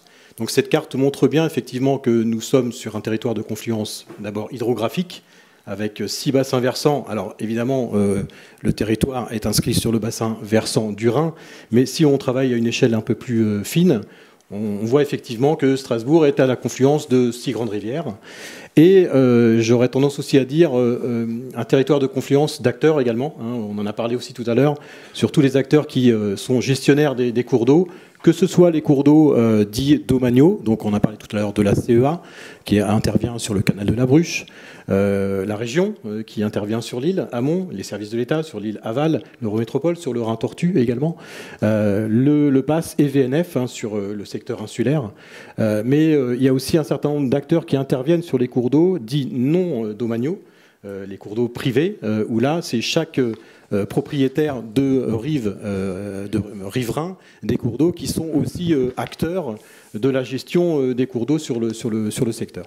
Donc voilà, premier mot-clé, territoire de confluence, c'est un mot qui va très bien au territoire de l'Eurométropole. Ah, je reviens. Maintenant, parlons un peu risque. Alors effectivement, quand on parle de risque, il faut prendre en compte deux paramètres. Le premier paramètre, c'est ce qu'on appelle l'aléa. C'est l'événement naturel. On parle souvent d'occurrence. Donc l'événement naturel qui peut arriver, qui est extrême, qui peut provoquer un phénomène. Si je prends l'exemple, par exemple, du débordement de cours d'eau, phénomène qui, lorsqu'il n'y a pas d'enjeu, est plutôt un phénomène relativement positif pour les cours d'eau. On en a parlé tout à l'heure, les crues morphogènes sont très importantes à la fois pour les poissons, mais aussi pour la recharge de nappes, mais également aussi pour la reconnexion des zones humides. Par contre, lorsqu'on se situe sur un secteur qui est urbanisé, là on peut parler de risque. Donc c'est pour ça que le deuxième paramètre est très très important, c'est ce qu'on appelle l'enjeu. Donc c'est l'accumulation de l'aléa et de l'enjeu qui crée un risque. Et sur le territoire de l'Eurométropole de Strasbourg, effectivement, on a trois aléas possibles. Le débordement de cours d'eau, les coulées d'eau boueuse sur la partie ouest du territoire, sur les 13 communes ouest qui partent donc de Egversheim jusqu'à Blesheim sur le secteur sud, et puis la remontée de nappes. Donc voilà, on a de quoi faire en termes de risque. Il s'agit juste en fait de vérifier si on se situe sur des secteurs urbanisés. Lorsqu'on est en dehors de secteurs urbanisés, c'est plutôt un bienfait pour l'environnement. Un petit état des lieux qui reprend en fait ces trois aléas sur le territoire. Donc vous voyez qu'on est assez pourvu. Sur le secteur ouest, avec des couleurs un peu orange, c'est plutôt donc les collines du Korsberg qui sont sujets à des événements orageux importants, notamment printaniers et estivaux, où les coulées de boue peuvent arriver. Ensuite, sur la vallée de la Bruche, évidemment, là, ce sont les cas de débordement de cours d'eau qui peuvent arriver, notamment lorsqu'on cumule en fait deux phénomènes, à la fois les fontes nivales, donc fin d'hiver plutôt, cumulées avec des pluviométries très importantes. C'est là où le risque peut apparaître de manière assez précise. Et puis les remontées de nappes, notamment sur le secteur nord de l'Eurométropole, où on a des secteurs à remontée de nappes dites débordantes. Donc tous les secteurs peuvent être touchés. On a fait un petit état des lieux très récent, qui date de 2022, qui cumule en fait toutes les données. Donc pour une crue d'occurrence centenale, une chance sur 100 que cela arrive. Les dernières données que l'on a à disposition nous montrent que 14 000 habitations seraient touchées par un débordement de cours d'eau. Quand on parle de débordement de cours d'eau, c'est entre 0 et 0,5 mètres dans les maisons. Donc secteur très vulnérable. 1695 km de réseau sensible. Donc quand on parle de réseau, c'est à la fois les routes, mais ça peut être aussi les réseaux de gaz qui peuvent être touchés. 849 sites aussi ponctuels, donc tout ce qui concerne les transformateurs électriques par exemple.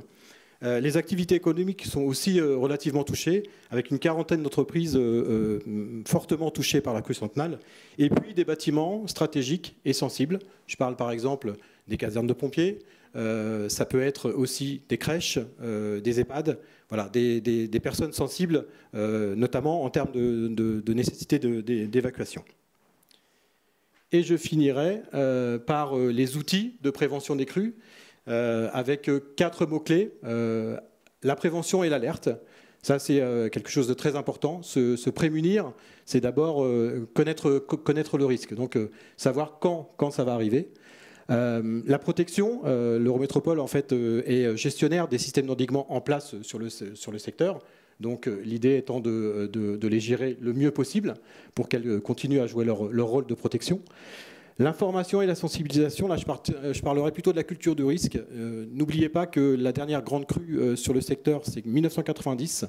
On a fait une enquête il n'y a pas très longtemps sur le territoire et on s'est rendu compte que la majorité des gens avaient oublié ce moment d'inondation. Donc la culture du risque, ça passe aussi par de l'information qui nous rappelle que ce territoire est sensible à ce type de risque. Et puis l'aménagement que j'appelle plutôt, enfin qu'on oriente de plus en plus vers ce qu'on appelle les techniques mixtes, qui consistent à mettre en place, alors vous avez une photo en bas à gauche de dispositifs d'hydraulique douce qui ont une destination de retenir les boues pour éviter que le risque s'accumule dans les zones habitées situées en aval. Et puis sur la photo droite, c'est une photo un peu d'actualité. C'est une zone d'expansion de crue qui consiste en fait à faire en sorte que le cours d'eau puisse déborder librement dans des secteurs où le risque n'existe pas. Donc la photo en bas à droite, c'est Vendenheim, hein, pour ceux qui reconnaissent le paysage. Les travaux sont en cours sur 6 hectares. Donc voilà ce que je voulais vous présenter. Après, je suis tout à fait disponible pour répondre à vos questions. Merci beaucoup pour cette présentation dans le temps imparti. Bravo. C'est vrai que c'est important de dire aussi que finalement, dans ce même département, il y a ceux qui travaillent sur la renaturation des cours d'eau, et donc finalement, et ça fait écho à ce qui a été présenté par Benoît Grandmougin, et en même temps, il y a la question du risque qui est importante. Et c'est vrai qu'on l'avait évoqué lors d'une des conférences organisées par l'ADEUS, la question de la mémoire des inondations. Ça a l'air de rien comme ça, mais c'est vrai qu'en fait, on n'imagine pas que ça puisse encore arriver à Strasbourg. Et c'est pour ça que je disais, mais en fait, ce qui s'est passé en Allemagne en 2021, ça pourrait très bien arriver ici. Et ça, mais on est tellement persuadés que finalement, avec notre polder et nos barrages, tout va bien, il n'y a pas de risque. Sauf qu'en fait, il y a des tout petits cours d'eau qui se sont remplis, et des petits cours d'eau, des Landgraben, des petits graben, on en a, mais partout sur le territoire, et c'est tant mieux aussi pour nous, puisque quelque part, on peut parler aussi de Venise sur le territoire, mais si là, je parle de Venise aujourd'hui, les dernières photos qu'on a vues de Venise, les canaux, ils sont tout secs. Les gondoles, elles sont à même le sol. Et en fait, le risque de pénurie aussi de l'eau, il est grandissant. Et ce risque qui grandit, forcément, ça nous inquiète. Et on se dit, non, mais nous, tout va bien en Alsace. On a notre nappe phréatique qui c'est des milliards de mètres cubes d'eau. On partage avec nos voisins, mais tout va bien. Ok, c'est pas un lac souterrain, hein, c'est bien une grosse réserve d'eau souterraine avec des milliards de mètres cubes d'eau. Et donc, il n'y a pas de danger pour nous, il n'y a pas de danger au niveau de nos petits cours d'eau pour qu'ils débordent, et il n'y a pas de danger parce qu'on a une ressource qui est grande. Sauf que on se rend compte que d'abord, cette ressource, avec le suivi qui a été réalisé depuis des décennies, on se rend compte que les pratiques à la fois du monde agricole, mais aussi des collectivités, des particuliers dans leur jardin, et de finalement tous ceux qui sont au-dessus et qui utilisent la terre, a un impact aussi sur la ressource en eau. Mais c'est pas que ceux qui utilisent la terre, c'est les médicaments qu'on prend, c'est les peintures qu'on met sur nos façades, etc., etc. Et tout ça, ça a un impact sur la qualité. Alors on peut parler de la qualité, même si en ce moment, on parle aussi beaucoup des problèmes de quantité.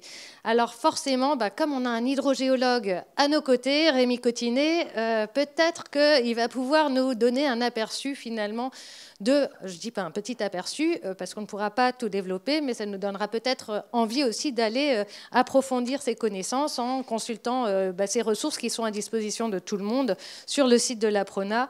Et il y a aussi des expositions régulièrement qui permettent de mieux comprendre le fonctionnement de la nappe phréatique. Donc on a un trésor, mais attention, il faut le préserver.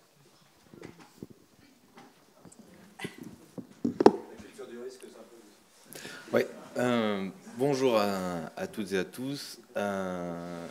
Donc, qu'est-ce que je viens de faire? Y a-t-il un sens?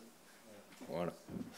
Ok. Donc Rémi Cotinet, hydrogéologue à l'APRONA. L'APRONA, c'est l'Observatoire de la nappe phréatique d'Alsace. Nous sommes un observatoire et nous concentrons nos missions à effectuer des relevés de niveau de cette nappe et de réaliser tous les 6 ans des inventaires de la qualité de l'eau en partenariat avec nos pays voisins qui ont cette nappe en commune avec nous, donc les Suisses et les Allemands. Et donc un des objets de l'Observatoire de l'eau, c'est évidemment d'observer, donc de mesurer, d'apporter des données, mais également d'apporter des informations. Alors, quelle est la différence entre une donnée et une information? Une donnée, c'est tout simplement une mesure. Et une information, c'est un ensemble de données auxquelles on va donner un sens.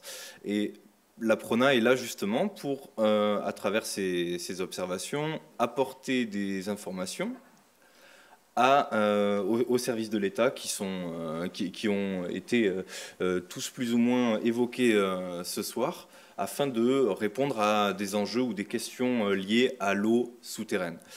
La Prona n'est pas seule, elle est donc associée à un consortium d'experts de l'eau en Alsace qui, au travers de notre réunion dans un observatoire de l'eau,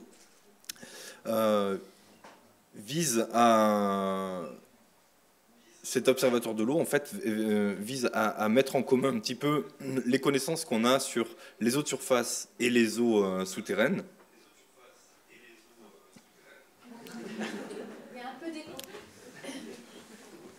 Dans le but d'améliorer en fait les connaissances de leurs interactions.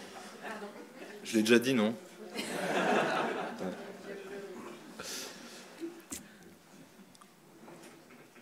Je ne sais pas si je dois continuer.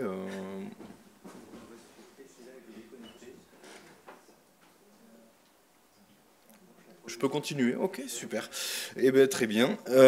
Donc, l'idée de cet observatoire de l'eau qui regroupe donc, tous les experts de l'eau en Alsace vise à améliorer les connaissances des relations entre eau de surface et eau souterraine, à faciliter l'échange entre différents acteurs et de diffuser donc les connaissances qu'on peut avoir sur cette nappe. Donc là, je vous ai proposé une illustration qui finalement reprend un zoom sur Strasbourg et en rouge et orange, on peut avoir un petit peu une idée de la profondeur de la nappe. En fait, pour reprendre un petit peu ce qui a été évoqué par les autres orateurs, on a parlé beaucoup d'eau de surface et peu d'eau souterraine, et donc c'est mon rôle que de rectifier un petit peu cette lacune. Et donc finalement, on a parlé de l'eau visible, et l'eau invisible, elle est quand même largement présente et abondamment présente même sous nos pieds. Voilà, c'est pour un petit peu remettre l'enjeu eau souterraine au cœur de notre territoire en illustrant ça. Donc pour ce qui est un deuxième aspect de nos missions à la Prona, l'Observatoire de la nappe, c'est également un enjeu d'inventaire de la qualité des eaux souterraines. Et donc, comme je vous l'ai dit, le dernier inventaire transfrontalier de la qualité de l'eau à l'échelle de la nappe a montré un certain nombre de résultats. L'objet de cet inventaire, c'était de faire un petit peu état des polluants émergents qu'on pourrait retrouver dans la nappe. On a retrouvé à peu près tout ce qu'on a recherché, hein.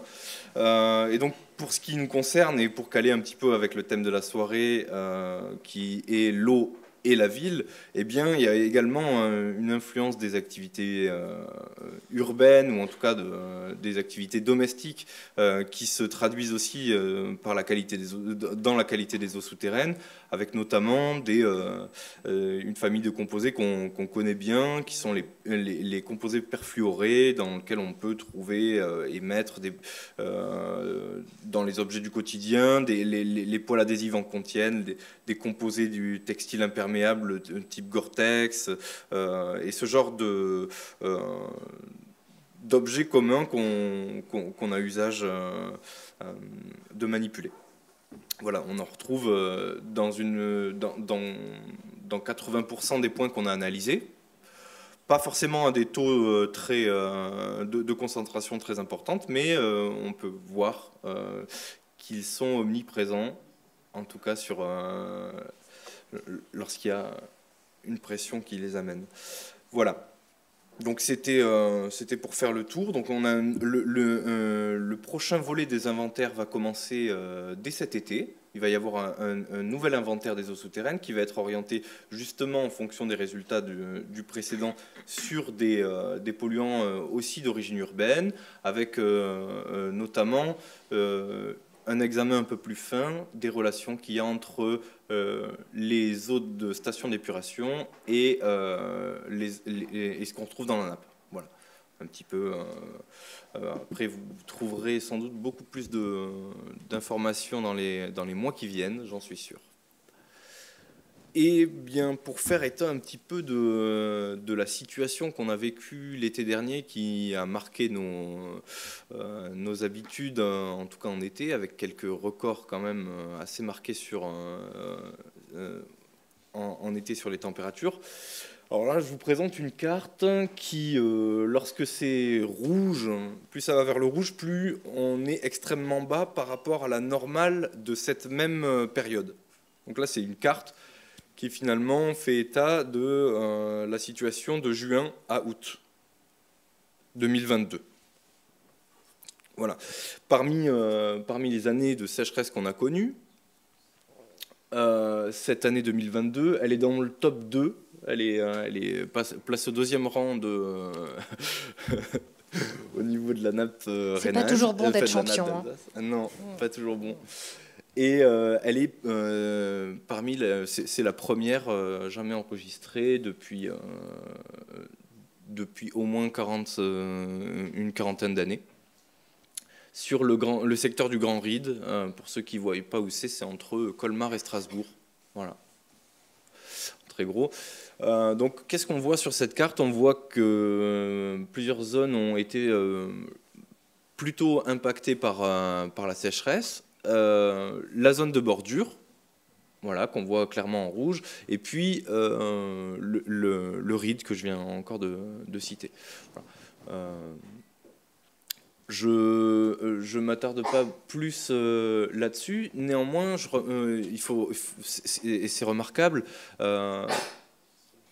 au contraire de toutes les autres zones, la bande rhénane qui apparaît en bleu, c'est pas le Rhin, c'est vraiment la nappe le long du Rhin, hein, qui est représentée sur cette carte, et elle extrêmement haute par rapport à cette saison. Et cette carte, en fait, est assez, pour ce secteur, elle est assez fidèle à ce qu'on observe sur les tendances des 30 dernières années. C'est-à-dire que le long du Rhin, ces 30 dernières années, on a une tendance à l'augmentation des niveaux d'eau. Voilà. Et c'est probablement dû aux aménagements et aux différentes actions que l'on peut avoir sur les niveaux du Rhin. Voilà un petit peu ce que je voulais vous présenter. Merci beaucoup. Juste pour rappeler que du coup, il y a quelques jours, le ministre de la Transition écologique disait que la France est en état d'alerte, justement par rapport à ces niveaux de nappe phréatique. Est-ce qu'on a l'impression que ça s'applique aussi sur le territoire du coup alsacien ou finalement cet état d'alerte, on en est encore loin? Un état d'alerte par rapport à quel enjeu? Du coup, par rapport au niveau justement, au fait que les nappes, le faible niveau des nappes phréatiques. Et donc ici, quand on regarde la carte, en tout cas là, c'est le retour par rapport à l'été. On n'a pas le retour encore par rapport à l'hiver, mais selon vous, est-ce qu'on a on fait face au même risque que le Var ou on en est encore loin? En termes de sécheresse hivernale, oui, en termes exemple. de quantité. Là, en fait, c'est vraiment l'actualité. Il y a 2 jours, état d'alerte par rapport au niveau des nappes. Et c'est pas précisé d'une nappe, c'est des nappes phréatiques. Du coup, la question, c'est est-ce qu'on peut considérer que, et même si on sait qu'il y a un devoir de sobriété, et ça, je pense que tout le monde l'entend et tout le monde fait très attention au quotidien, n'est-ce pas? Ou aujourd'hui, vous pouvez très bien me répondre, en fait, à ce stade, on ne peut pas encore se prononcer. Non, si. Ce qu'on observe, c'est qu'on a été relativement haut en janvier, et puis un peu plus que la normale. Et donc l'interruption des pluies a fait logiquement baisser les niveaux de la nappe. Après, il faut savoir que c'est une nappe qui fonctionne pas de la même manière, qui n'a pas le même effet mémoire, qui met du temps à avoir impact par certains endroits, notamment au sud, des événements climatiques qui se passent en surface. Et là, ce qu'on observe, c'est qu'on a des niveaux légèrement inférieurs à ceux de la saison, mais tout ce qui va se passer dans les mois qui viennent vont être déterminants pour l'évolution de ce niveau-là. D'accord. Voilà. Du coup, c'est justement ce qui est aussi demandé. Donc les préfètes et préfets ont été réunis. L'objectif, c'est justement d'anticiper, de planifier. Et donc cette planification écologique, cette anticipation, ça suppose bien sûr d'avoir un bon niveau de connaissance. Donc heureusement qu'on a ces observatoires.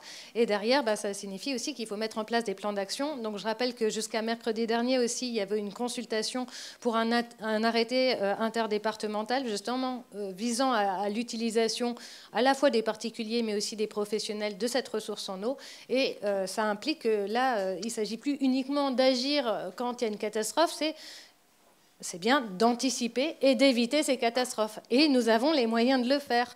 Le tout, c'est encore d'en prendre connaissance et d'agir au bon moment. Est-ce que, j'imagine qu'en tout cas, à la région Grand Est, ça fait partie aussi des enjeux et des actions qui sont déployées pour faire en sorte qu'il y ait une meilleure prise de conscience pour la préservation de cette ressource? Oui, et d'autant plus que le climat de la région va être celui de la Gascogne, du coup, en tout cas du sud-ouest de la France. Du coup, il nous faut regarder comment ils gèrent l'eau là-bas. Et effectivement, en termes d'optimisation, économie d'eau, d'usage agricole, anthropique, on a clairement, c'est un sujet nouveau globalement pour le quart nord-est de la France. Et y compris pour l'Alsace par rapport à la Champagne-Ardenne ou à Lorraine. C'est-à-dire que sur l'Aube et la Marne, on est déjà sur des quotas d'irrigation, on est déjà sur l'irrigation uniquement des cultures légumières, arboricoles. On a quand même du coup un rationnement de l'eau qui existe et un travail du coup sur l'économie de l'eau qui est mis en place avec du coup un accompagnement de la région sur des volumes prélevables, etc. Et c'est vrai que c'est un sujet nouveau qui commence à arriver ici, de se dire voilà, le mètre cube d'eau compte, comment est-ce qu'on arrive à l'optimiser, comment est-ce qu'on arrive à anticiper. Et là, du coup, dans ce qui a été indiqué, là, le grand RID, avant, on n'avait qu'un seul piézomètre qui indiquait justement les codes d'alerte. Voilà, alerte renforcée, crise.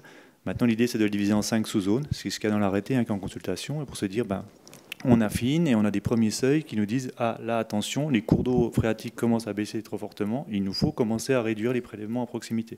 C'est ce que donnent ces règles de consigne pour essayer d'anticiper. Voilà. En tout cas, on est effectivement sur ce type de suivi. Nouvelle pratique. Alors, ça y est, le temps du débat avec vous, en tout cas, est possible. Alors, merci déjà aux intervenants, mais vous n'êtes pas libre encore, puisque l'objectif, c'est bien de continuer la discussion, mais je ne vais pas accaparer le micro. Il y a aussi un micro qui est prêt à circuler. Donc, est-ce qu'il y a des premières questions qui se posent, ou peut-être que le regard de notre grand témoin, Frédéric Rossano, s'il y a des choses à rajouter en attendant qu'il y en ait qui aient le courage de prendre le micro.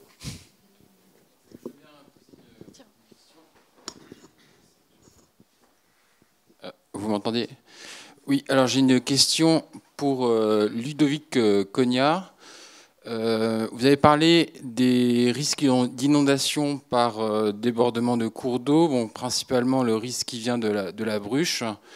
Est-ce qu'il est possible d'imaginer un scénario de rupture de digue du Rhin par rapport au dérèglement climatique et au phénomène d'intensité en fait, des pluies dans 2050-2100? C'est une première question très complexe. Alors, dans la gestion en fait, des digues que gère l'Eurométropole, les scénarios de rupture sont systématiquement modélisés. Ça, c'est quelque chose qui est aujourd'hui réglementaire, où on travaille dessus et effectivement, on prend en compte ce qu'on appelle les bandes d'arrière-digues. Sur les digues du Rhin, je vais botter en touche, tout simplement parce que, alors peut-être que les services de l'État qui peut-être sont dans la salle pourraient répondre à cette question. Pour le coup, je me permets de botter en touche. Voilà, je vous ai donné la réponse sur les digues gérées par l'Eurométropole. Sur les digues de Reims, c'est plus complexe.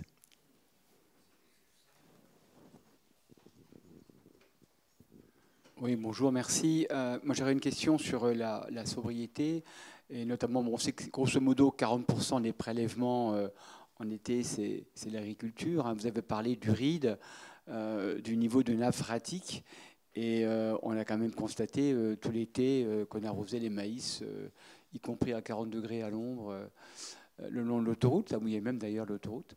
Donc, est-ce qu'il y a une réglementation par rapport à ça? Est-ce qu'il y a une prise de conscience? Est-ce que quelque chose va bouger par rapport à ça ou pas? Et puis aussi, quelque chose pas compte, mais quand la nappe baisse, forcément, toutes les plantations, du côté Muttersholz par exemple, etc., où il y a beaucoup de préservation de la nature, est-ce que ça a aussi, bien sûr, j'imagine, un effet sur la nature et sur les racines, tout bêtement, qui ne sont pas habituées à aller aussi profond et aussi rapidement? Voilà. Donc, où est-ce qu'on en est et surtout où est-ce qu'on va? Merci. Alors peut-être Benoît Grandmougin pour une première réponse par rapport aux cultures de maïs. Je suis sympa. Hein. C'est pas le plus simple. Mais alors, faut différencier ce qui est prélèvement de consommation en matière d'eau.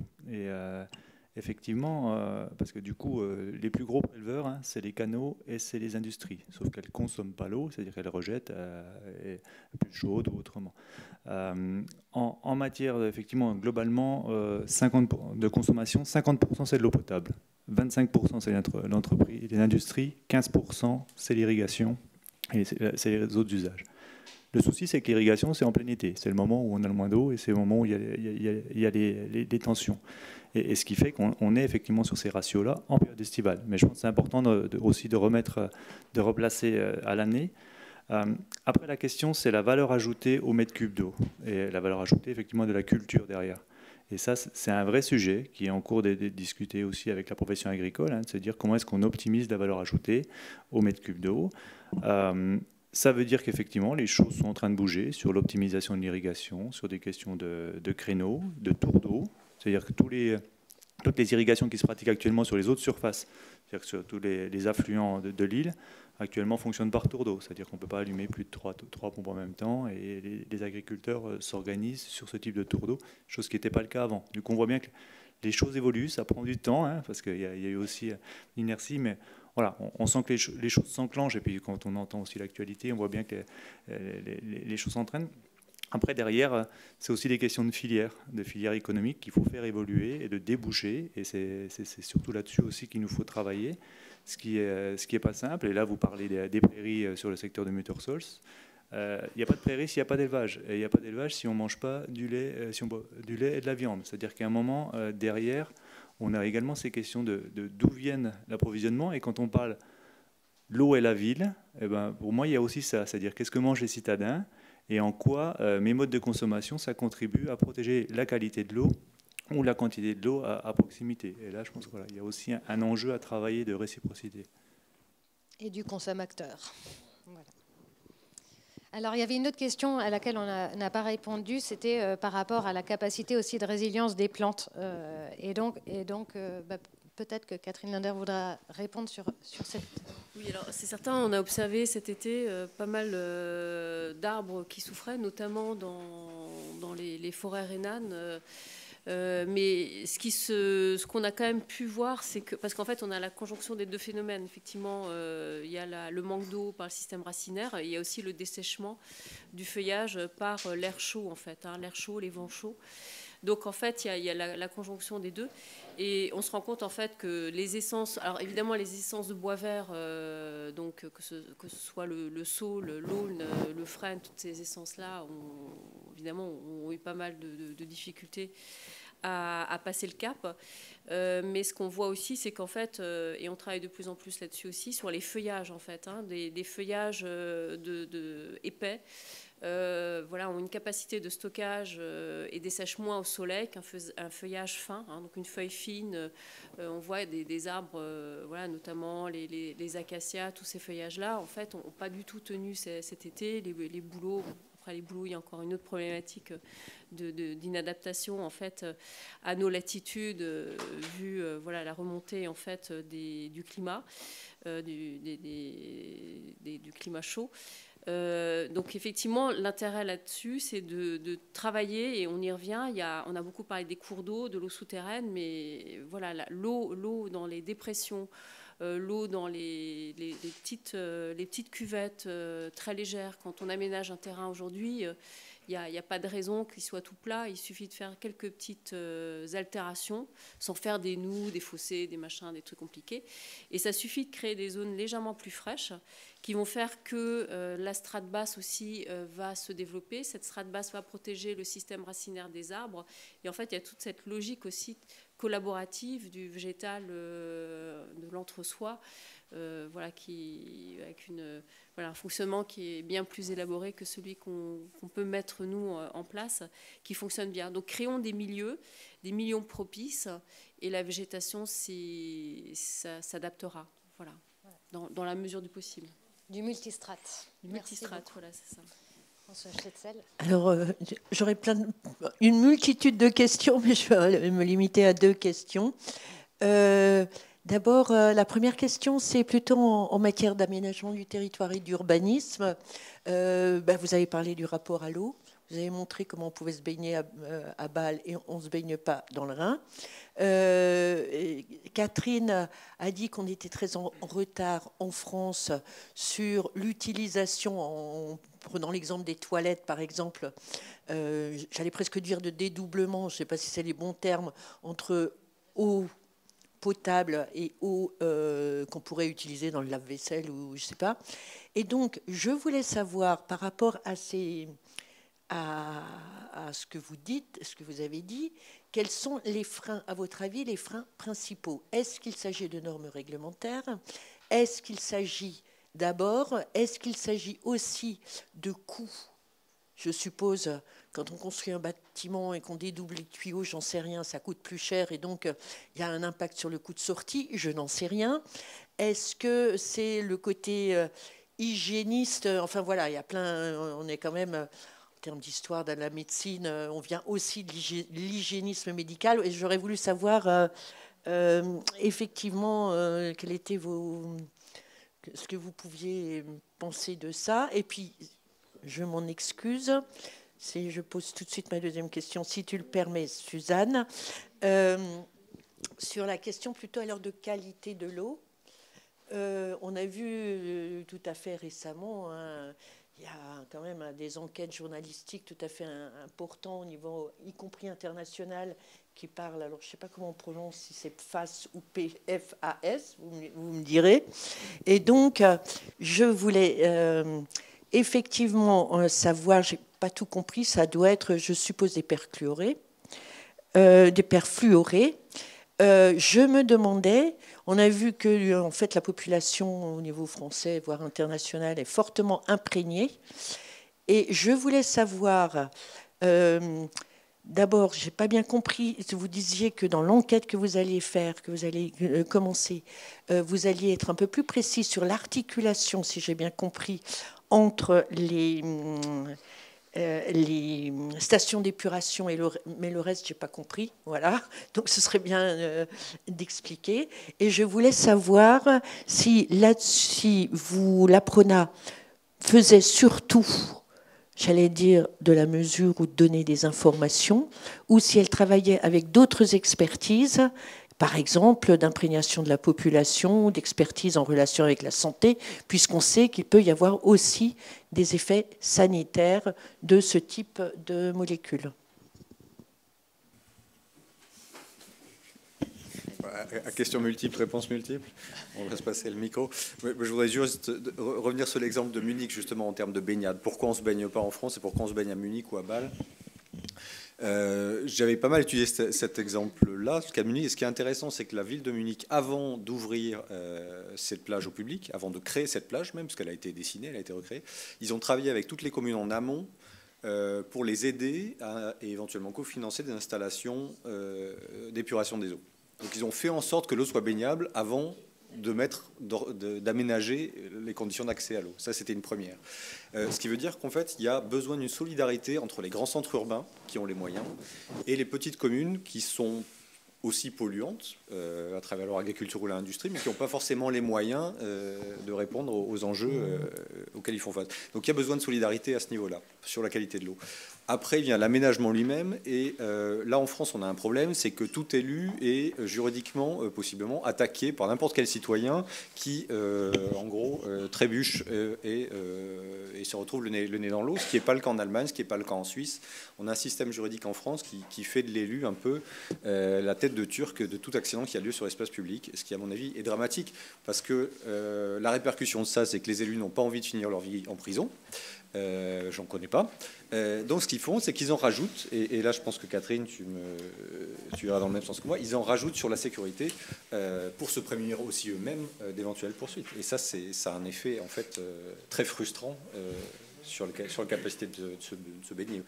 Oui, non, c'est sûr que le réglementaire, je crois qu'on est quand même des grands spécialistes en Europe de l'empilement des règlements.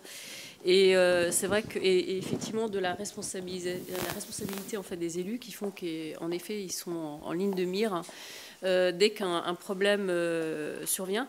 Donc effectivement, c'est clairement des questions sanitaires sur la séparation des eaux dans la maison ou dans le bâtiment, qui fait qu'aujourd'hui, en effet, un enfant est susceptible de mettre le doigt dans une cuvette de WC, puis voilà, puis donc du coup, interdiction de mettre une eau qui ne soit pas potable. On a la même problématique, et c'est complètement aberrant, sur dès qu'il y a un petit peu d'arrosage, un jeu d'eau pour enfants, il faut de l'eau potable. On est tous allés à Kehl de l'autre côté, on a vu ces aménagements pour les enfants qui sont adorables. Il n'y a pas d'eau potable, l'eau peut des fois dépasser, parce que là aussi il faut que l'eau ne dépasse pas 11 cm, parce que potentiellement un enfant peut se noyer dans plus de 11 cm. C'est pas le cas, et voilà, effectivement, c'est comme à Munich, il n'y a pas plus de décès qu'ailleurs. Et c'est vrai qu'on arrive du coup à des aménagements qui sont d'une aberration totale. Alors on nous demande, on veut stocker l'eau dans les écoles aussi pour avoir une pédagogie pour les enfants. Et on a encore des élus qui sont frileux, qui nous demandent de barriérer en fait pourtant ces dépressions très légères, parce que des fois au cas où. On déminéralise les cours d'école, et on a eu le cas on a eu un cas de figure en fait, là aussi, où un maire a rétropédalé parce que les parents sont venus râler dans son bureau parce que les enfants étaient souillés. Voilà, on est dans un monde un peu qui marche à l'envers, mais je pense qu'à un moment donné, la raison l'emportera, et voilà, ça ira. Mais le réglementaire en France ne nous arrange vraiment pas. Il est encore très hygiéniste. Oui, très hygiéniste et entraîne trop de procédures, quoi, et très sécuritaire. Ouais. On peut aussi ajouter une dimension financière, parce que effectivement, et beaucoup de collectivités n'ont pas forcément intérêt à ce que chaque particulier collecte ses eaux et les réutilise en eau brute, puisque ça fait baisser la facture d'eau. C'est-à-dire qu'à un moment, il y a aussi des services qui sont indexés à la facture d'eau, et du coup, il nous faut pouvoir être derrière. C'est-à-dire qu'il y a aussi ce sujet. Et en tout cas, on sent que sur les questions aussi de réutilisation des eaux, il y a aussi le prix de l'eau. On voit qu'il y a des pays comme l'Espagne, ils en sont à 10%, nous on est à 2%. On voit bien qu'il y a encore peut-être du travail, mais c'est aussi actuellement, avec un prix de l'eau à 3 € le mètre cube, ça vaut encore le coup. Ce n'est pas forcément incitatif d'aller beaucoup plus sur de la réuse et sur des investissements lourds en termes de réutilisation des eaux. Sur le Rhin, sachez qu'on a un plan Rhin vivant qui s'enclenche avec beaucoup de partenaires, et l'Eurométropole en est. Et un des enjeux, c'est certes de renaturaliser des milieux, mais c'est aussi de retravailler l'accès des populations au Rhin. Et on re-questionne cette question-là, de baignade, ces questions d'accès, pour faire en sorte, quels sont les secteurs sûrs où on pourrait retravailler et faire le pendant de ce qui peut se passer du côté allemand. J'avais une question.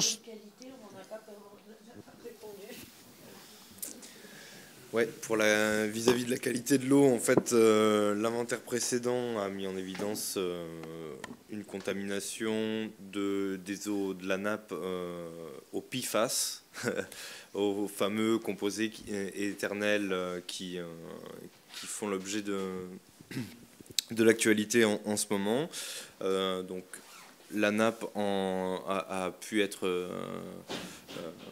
à 80%, il y a des points à analyser. On retrouve ce genre de composés dans l'eau à des concentrations qui restent relativement faibles. Par rapport au nouvel inventaire de la qualité de l'eau, ce que l'on va essayer de faire, c'est d'apprécier la sensibilité de la nappe au transfert de ces micropolluants, voilà, qui transitent dans les cours d'eau, et notamment en prenant en compte les rejets de stations d'épuration. Voilà. On a des sites pilotes un peu plus regardés du côté allemand et du côté français pour déployer des méthodes d'analyse qui vont nous permettre non pas de doser des éléments ciblés, mais de balayer un large spectre de molécules qui pourraient être présents et qu'on n'aurait pas idée de doser. Voilà. Et moi, je voudrais juste rajouter sur la qualité de l'eau, plutôt superficielle pour le coup. Donc, le territoire de la métropole, sur le territoire de la métropole, il y a 12 masses d'eau. 12 masses d'eau qui correspondent en fait à des masses d'eau qui sont contrôlées et pour lesquelles on est attendu au niveau européen, dans le cadre de la directive cadre européenne sur l'eau. 12 masses d'eau qui aujourd'hui ne sont pas en bon état écologique.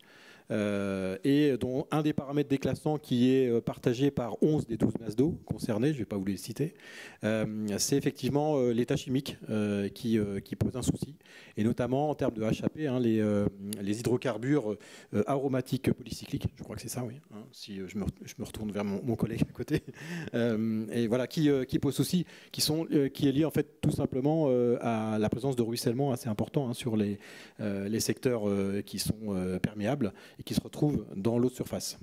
Donc voilà, c'est pour vous donner aussi un petit état des lieux qualitatif des cours d'eau en surface. J'avais une question à vous poser sur les enjeux de gouvernance de la problématique de l'eau. Vous avez montré le caractère très systémique, l'articulation, l'eau dans tous ses états et toutes les dimensions. Et en même temps, vous avez montré à quel point toutes ces dimensions sont connectées. Et elles sont connectées dans une organisation territoriale et dans une répartition des compétences qui est extrêmement morcelée. Tout à l'heure, vous avez cité l'exemple de l'Allemagne, qui, par exemple, en outil de planification, gère à d'autres échelles, peut-être avec un peu plus d'articulation, les différentes échelles territoriales en matière de planification. Je voulais savoir si, dans votre regard, il y avait une invitation, en tous les cas c'est un sujet sur lequel on est très sensible à la DEUS, à renforcer l'interterritorialité et l'articulation entre les différents niveaux de compétences sur des sujets aussi décisifs pour l'avenir de notre territoire. Je veux bien prendre le micro sur le sujet de la gouvernance. Je pense qu'effectivement c'est un sujet central. Je pense que clairement, il y avait déjà cette question quand on se disait les nappes sont basses, en France, lesquelles ? C'est-à-dire qu'est-ce qu'on a à voir finalement avec les nappes varoises ? Effectivement, donc on aurait une logique déjà, je pense, pour moi, à reterritorialiser la gestion de l'eau, c'est-à-dire clairement à essayer de repenser à nouveau en termes de bassin versant et pas repenser en termes de frontières nationales. Et à Strasbourg, c'est une évidence, mais il faut quand même la redire. La frontière rhénane, c'est une frontière purement politique en termes de gestion de l'eau. Elle n'a absolument aucune légitimité, aucune raison d'être. Donc il faut forcément penser binational et il faut forcément aussi penser le long du bassin versant, c'est-à-dire penser avec la Suisse et penser avec les Pays-Bas. Et les premiers traités, parmi les plus anciens traités d'ailleurs de protection de l'environnement en Europe, sont liés au Rhin, sont liés par exemple à la défense du saumon dans le Rhin, et ont lié tous ces pays-là. Donc je pense qu'il faut retrouver ces capacités de collaboration entre tous les pays rhénans. Et quand je dis les pays, c'est au sens pas au sens de nation, mais au sens de région. Donc déjà retrouver cette régionalisation. Et après, je pense sur la gestion de l'eau, sur la gouvernance de l'eau, il serait effectivement intéressant de voir ce qui se fait chez les voisins. Les Allemands sont très régionalisés, c'est clair. Et je citais l'expérience de Munich, les réaménagements de l'Isère à Munich, c'est une collaboration entre l'agence de l'eau de la Bavière et la ville de Munich. Et c'est ces deux acteurs qui ensemble ont travaillé. Et ce sont deux acteurs, donc pas 10, pas 12. Il y a le système hollandais qui est intéressant aussi, je pense, parce qu'il est électif. Aux Pays-Bas, on élit l'agence de l'eau. On vote pour l'agence de l'eau et on paye des taxes directement à l'agence de l'eau. Chaque année, on reçoit la note disant la gestion de l'eau vous coûte tant cette année et vous allez voter pour vos représentants. Et du coup, vous pouvez choisir aussi, est-ce que vous voulez des représentants à l'agence de l'eau qui seront plutôt pro-agriculture intensive ou qui seront plutôt pro-environnement ou un peu des deux, plutôt centristes. Donc ça paraît comme ça un peu fou, mais il y a une démocratie de l'eau qui existe aussi sur le modèle néerlandais. Et je pense qu'on pourrait réimaginer à la fois un peu à l'allemande, mieux régionaliser la gestion de l'eau, et revenir sur des logiques plus géographiques, et en même temps essayer d'ouvrir cette gestion de l'eau à un regard citoyen qui fasse en sorte que les citoyens se sentent plus investis, éventuellement financièrement, mais aussi en termes de parole et d'échange d'action, ce qui permettrait aussi peut-être de générer une culture de l'eau et une mémoire de l'eau. C'est-à-dire quand l'eau finalement est mise en commun à l'échelle locale, on se rappelle un peu plus longtemps aussi des enjeux et des soucis qu'elle peut nous causer. Ludovic, peut-être. Je veux bien, oui, dire un petit mot sur cette question de gouvernance. À l'échelle de bassin versant, j'ai entendu ce terme moi, qui m'est cher. Ce terme de bassin versant, notamment quand on est sur un territoire de confluence, c'est évident que la gestion doit se faire à l'échelle des bassins versants. Et donc on a, il y a des outils aujourd'hui qui existent sur le territoire qui nous permettent de travailler à l'échelle des bassins versants. Je vais citer un exemple qui est pas très ancien, la création du syndicat mixte du bassin de la Bruche, Mossig, qui en fait s'organise. Donc c'est une véritable gouvernance dont le siège est à Molsheim. Et avec lequel donc, on travaille, puisque la métropole est adhérent au syndicat de la Bruche, comme les 5 autres EPCI qui exercent en fait la compétence GEMAPI. Et on se retrouve régulièrement à Molsheim pour discuter de la Mossig, de la Bruche, de la quantité, de la qualité, des risques. Donc des outils existent, ça a été créé en 2019. Gestion des milieux aquatiques et prévention des inondations. C'est une compétence obligatoire exercée par les EPCI, dont la métropole, depuis 2018, suite à la tempête Xynthia, au cours de laquelle les services de l'État se sont rendus compte que certains secteurs, il n'y avait aucun acteur qui s'occupait de l'eau. Donc l'idée était initialement de couvrir tout le territoire national de structures compétentes pour gérer ces problématiques-là. Et donc la métropole s'est retrouvée, comme toutes les autres EPCI, avec cette compétence. Et c'est vrai que parfois, sur certains territoires, ça a morcelé l'exercice de la compétence en dehors du spectre dimension hydrographique. C'est vrai. Et de plus en plus, on se retrouve à conventionner avec les autres GEMAPiens. Excusez-moi des termes un peu très techniques. Voilà, on est des GEMAPiens. Et en reprenant cette petite lorgnette bassin hydrographique. Donc j'ai parlé du syndicat de la Bruche, il y a aussi le syndicat mixte de l'élan de l'Auxerre sur le secteur sud, et puis il y a d'autres outils. Si on n'est pas toujours obligé de créer des syndicats, on a mis en place aussi des conventions de partenariat avec les autres GEMAPiens. Le bassin de la Souffelle, par exemple, qui est à cheval entre le territoire Eurométropole, le GEMAPien Eurométropole et le GEMAPien SDEA.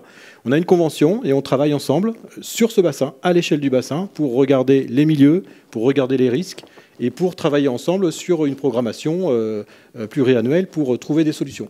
Donc voilà, ça se met en place progressivement, mais la GEMAPI, c'est 2018, c'est pas très ancien. Donc voilà, on se réorganise à l'échelle des bassins versants aujourd'hui.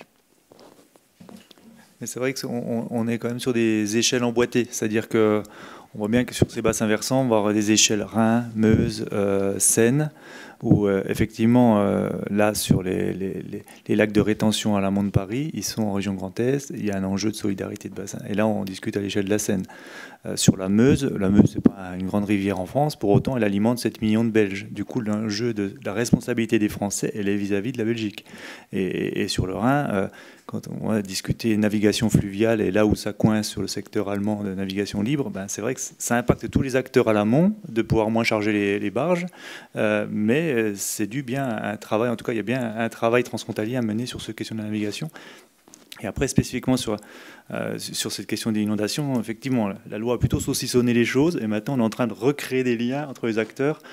Voilà, je pense que sur le bassin de l'Isle et du Rhin, globalement, il y a un acteur, et je pense fiable sur chacun secteur. Tout l'enjeu, c'est de les coordonner, mais en tout cas, on a des personnes qui sont à même de travailler sur l'ensemble des secteurs.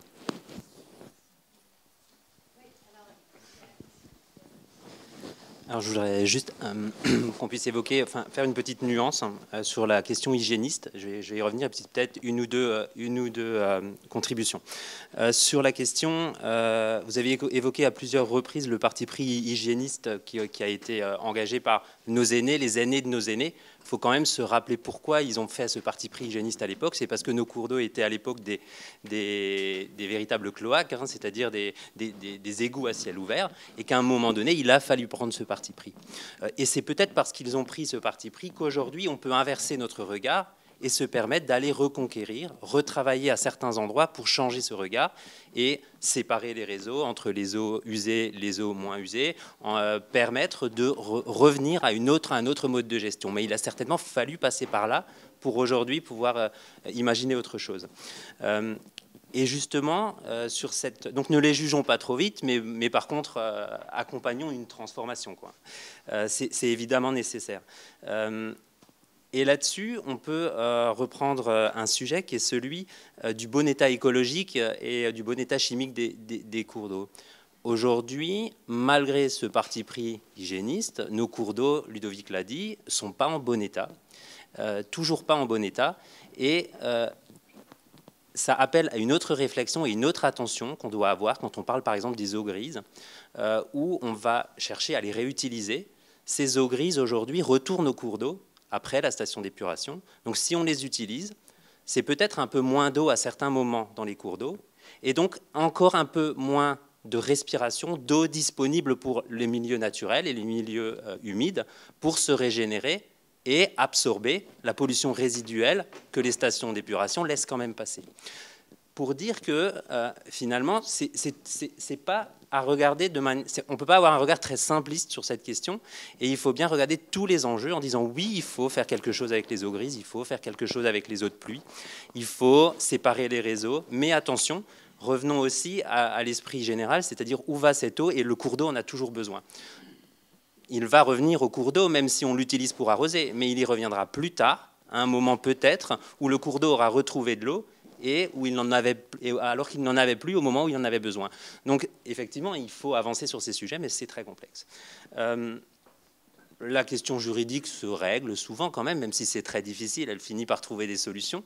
Et les questions financières que vous avez évoquées sur le prix de l'eau peuvent aussi trouver des solutions dans des réformes de la fiscalité.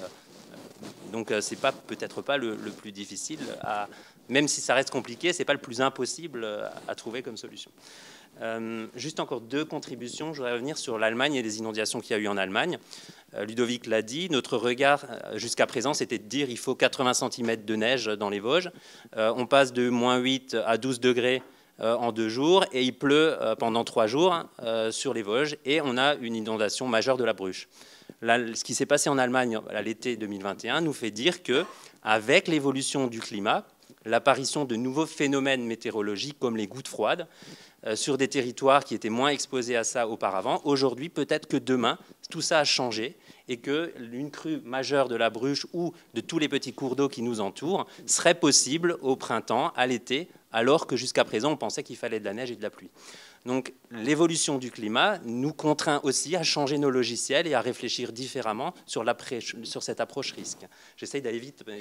Et puis j'en ferai une toute dernière parce que je ne peux pas m'en empêcher, sur les eaux souterraines, parce que c'est mon cœur de métier à l'origine. Juste préciser que même si on a une ressource d'eau abondante sous nos pieds, là où la nappe phréatique est tout proche du niveau du sol, quelques dizaines de centimètres en moins, c'est des milieux humides qui se retrouvent déconnectés de la ressource en eau. Et donc, quelques centimètres de moins à un endroit va avoir un effet désastreux sur la biologie, sur l'écologie et sur les milieux naturels, alors que là où la nappe phréatique est à 15 mètres de profondeur, 10 ou 20 centimètres de moins, c'est pas grave. Donc ce regard plus environnemental sur est-ce que c'est grave ou pas d'avoir 10 centimètres de moins sur la nappe phréatique, il ne faut pas le regarder globalement, il faut le regarder localement à l'endroit où on a des sujets à évoquer. Puis je m'arrête là, mais je pourrais continuer. On invitera Laurent Siri la prochaine fois. Merci beaucoup. Et monsieur? Oui. Moi, en tant qu'habitant du Ried, du Grand Ried, hein, au sud d'Erstein, quand il y a la grande sécheresse de l'an dernier, on a vu, c'était une des plus importantes, j'ai eu beaucoup de mal à expliquer ça à mes amis de Strasbourg, parce qu'eux, ils n'ont jamais vu l'île baisser. Alors, je pose la question à Laurent Potin, pourquoi est-ce qu'on entretient, grâce au Rhin, ce haut niveau de l'île? Déjà, psychologiquement, c'est pas bon, parce que les gens à Strasbourg n'ont pas su qu'il y avait une sécheresse. Ils n'ont pas compris ça. Alors qu'à l'Avanzeno, ils avaient même des hautes eaux, du coup. Voilà. Alors ça date du droit local. C'est 1905. C'est la création du canal de réalimentation de l'île par le Rhin. Et du coup, effectivement, mais même aujourd'hui, hein, l'eau que vous voyez là, elle vient à moitié de chez vous, de l'île, mais elle vient à moitié du Rhin. C'est-à-dire qu'actuellement, il y a 18 mètres cubes secondes qui arrivent depuis Erstein, mais il y a 25 mètres cubes secondes qui sont réalimentés, qui sont injectés depuis le Rhin. Ouais, voilà, celle-ci, elle fait la répartition. Et du coup, mais il y a celle-ci qui permet d'alimenter les 18, mais après, il y a une prise sur le Rhin qui permet de compléter pour assurer des usages d'hydroélectricité, de navigation, c'est-à-dire que les bateaux-ramas, etc., ils ont besoin d'eau pour passer dans Strasbourg. Alors, ça fluctue quand même, hein, parce qu'on va passer effectivement de 45 mètres cubes en hiver à 30 mètres cubes secondes. Mais effectivement, globalement, Strasbourg est sécurisé, mais l'eau que vous voyez dans l'île à Strasbourg, c'est de l'eau du Rhin en été, clairement. Hein. C'est majoritairement, et c'est un complément d'alimentation de l'eau qui est effectué. Ah ben... Tout à fait. Parce que là, il n'y a pas de capacité de réalimentation. Alors, on a encore une question ici.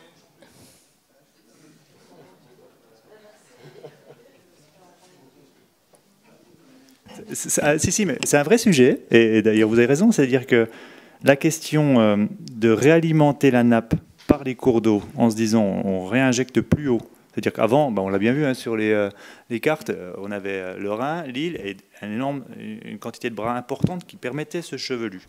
Et un des enjeux dans votre secteur du Ried, c'est de dire on prend un peu plus d'eau qu'on réinjecte via l'île, via la Bligne, via le canal déclassé du Rhône au Rhin, pour recharger la nappe et recréer finalement des phénomènes qui avaient lieu au préalable sur la recharge de nappe avec des nouvelles zones inondables. Mais c'est un vrai sujet pour recréer ces phénomènes naturels.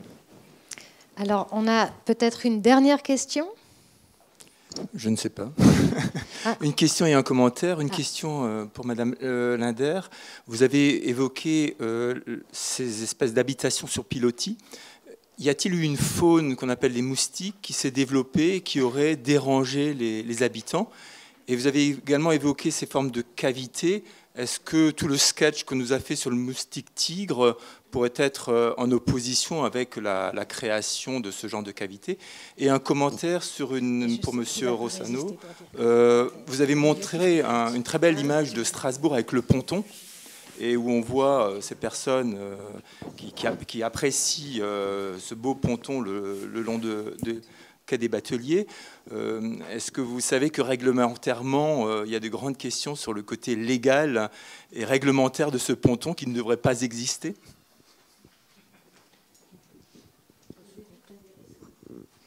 Dernière question. Moi, je veux bien répondre sur le moustique tigre, puisque je suis chargée à la métropole. C'est une de mes délégations de vice-présidente, des questions de santé environnementale. Et effectivement, vous avez raison de parler du moustique tigre. C'est un réel risque à l'heure actuelle sur Strasbourg et sur l'Eurométropole. On est complètement envahi de moustiques tigres. Par contre, le moustique tigre, le milieu où se développent les larves, n'est pas du tout le type de milieu dont on parle au niveau du Bory.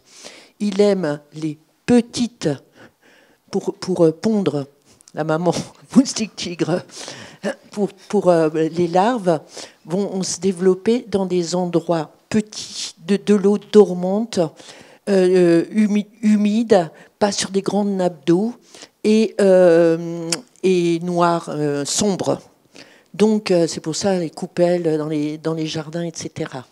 Mais c'est vrai, c'est un souci, c'est parmi mon souci, parce que effectivement, le risque avec le moustique tigre, il y a les questions de nuisance, il pique effectivement, et ça fait mal toute la journée.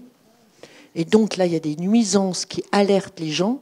Et moi, je suis médecin, je vois évidemment derrière les pathologies qui peuvent être générées, c'est-à-dire évidemment la dengue, il y a le chikungunya et il y a Zika.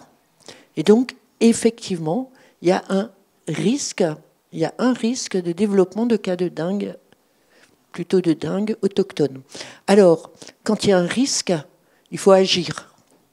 Et donc, là, effectivement, pour pas finir, pour pas que vous fassiez des cauchemars, il y a, à l'heure actuelle, on a commencé il y a plusieurs années avec des actions en direction, j'allais dire, des habitants. Dans les jardins, les cimetières, les jardins familiaux, on a distribué des moustiquaires, etc., etc. Ça ne suffit pas, ça ne suffit plus. Il faut faire de ce qu'on appelle la lutte intégrée, c'est-à-dire en direction des habitants et aussi en direction d'action collective, puisque les larves de moustiques tigres se développent de façon importante dans ce qu'on appelle les avaloirs. Alors, vous allez plus m'expliquer, c'est-à-dire toutes les bouches d'égout, je ne sais pas si c'est le vrai terme, et qui sont infestées. Et je peux vous dire que sur l'Eurométropole, il y en a 55 000 des avaloirs publics.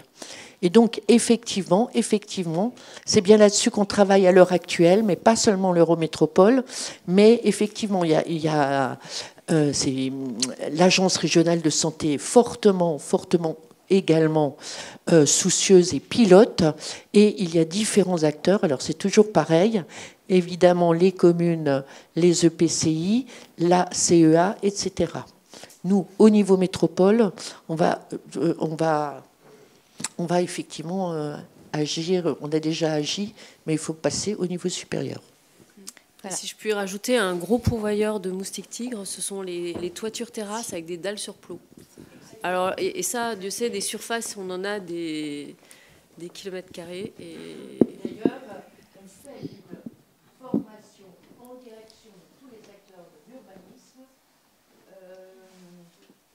sur effectivement toutes les questions d'urbanisme et santé.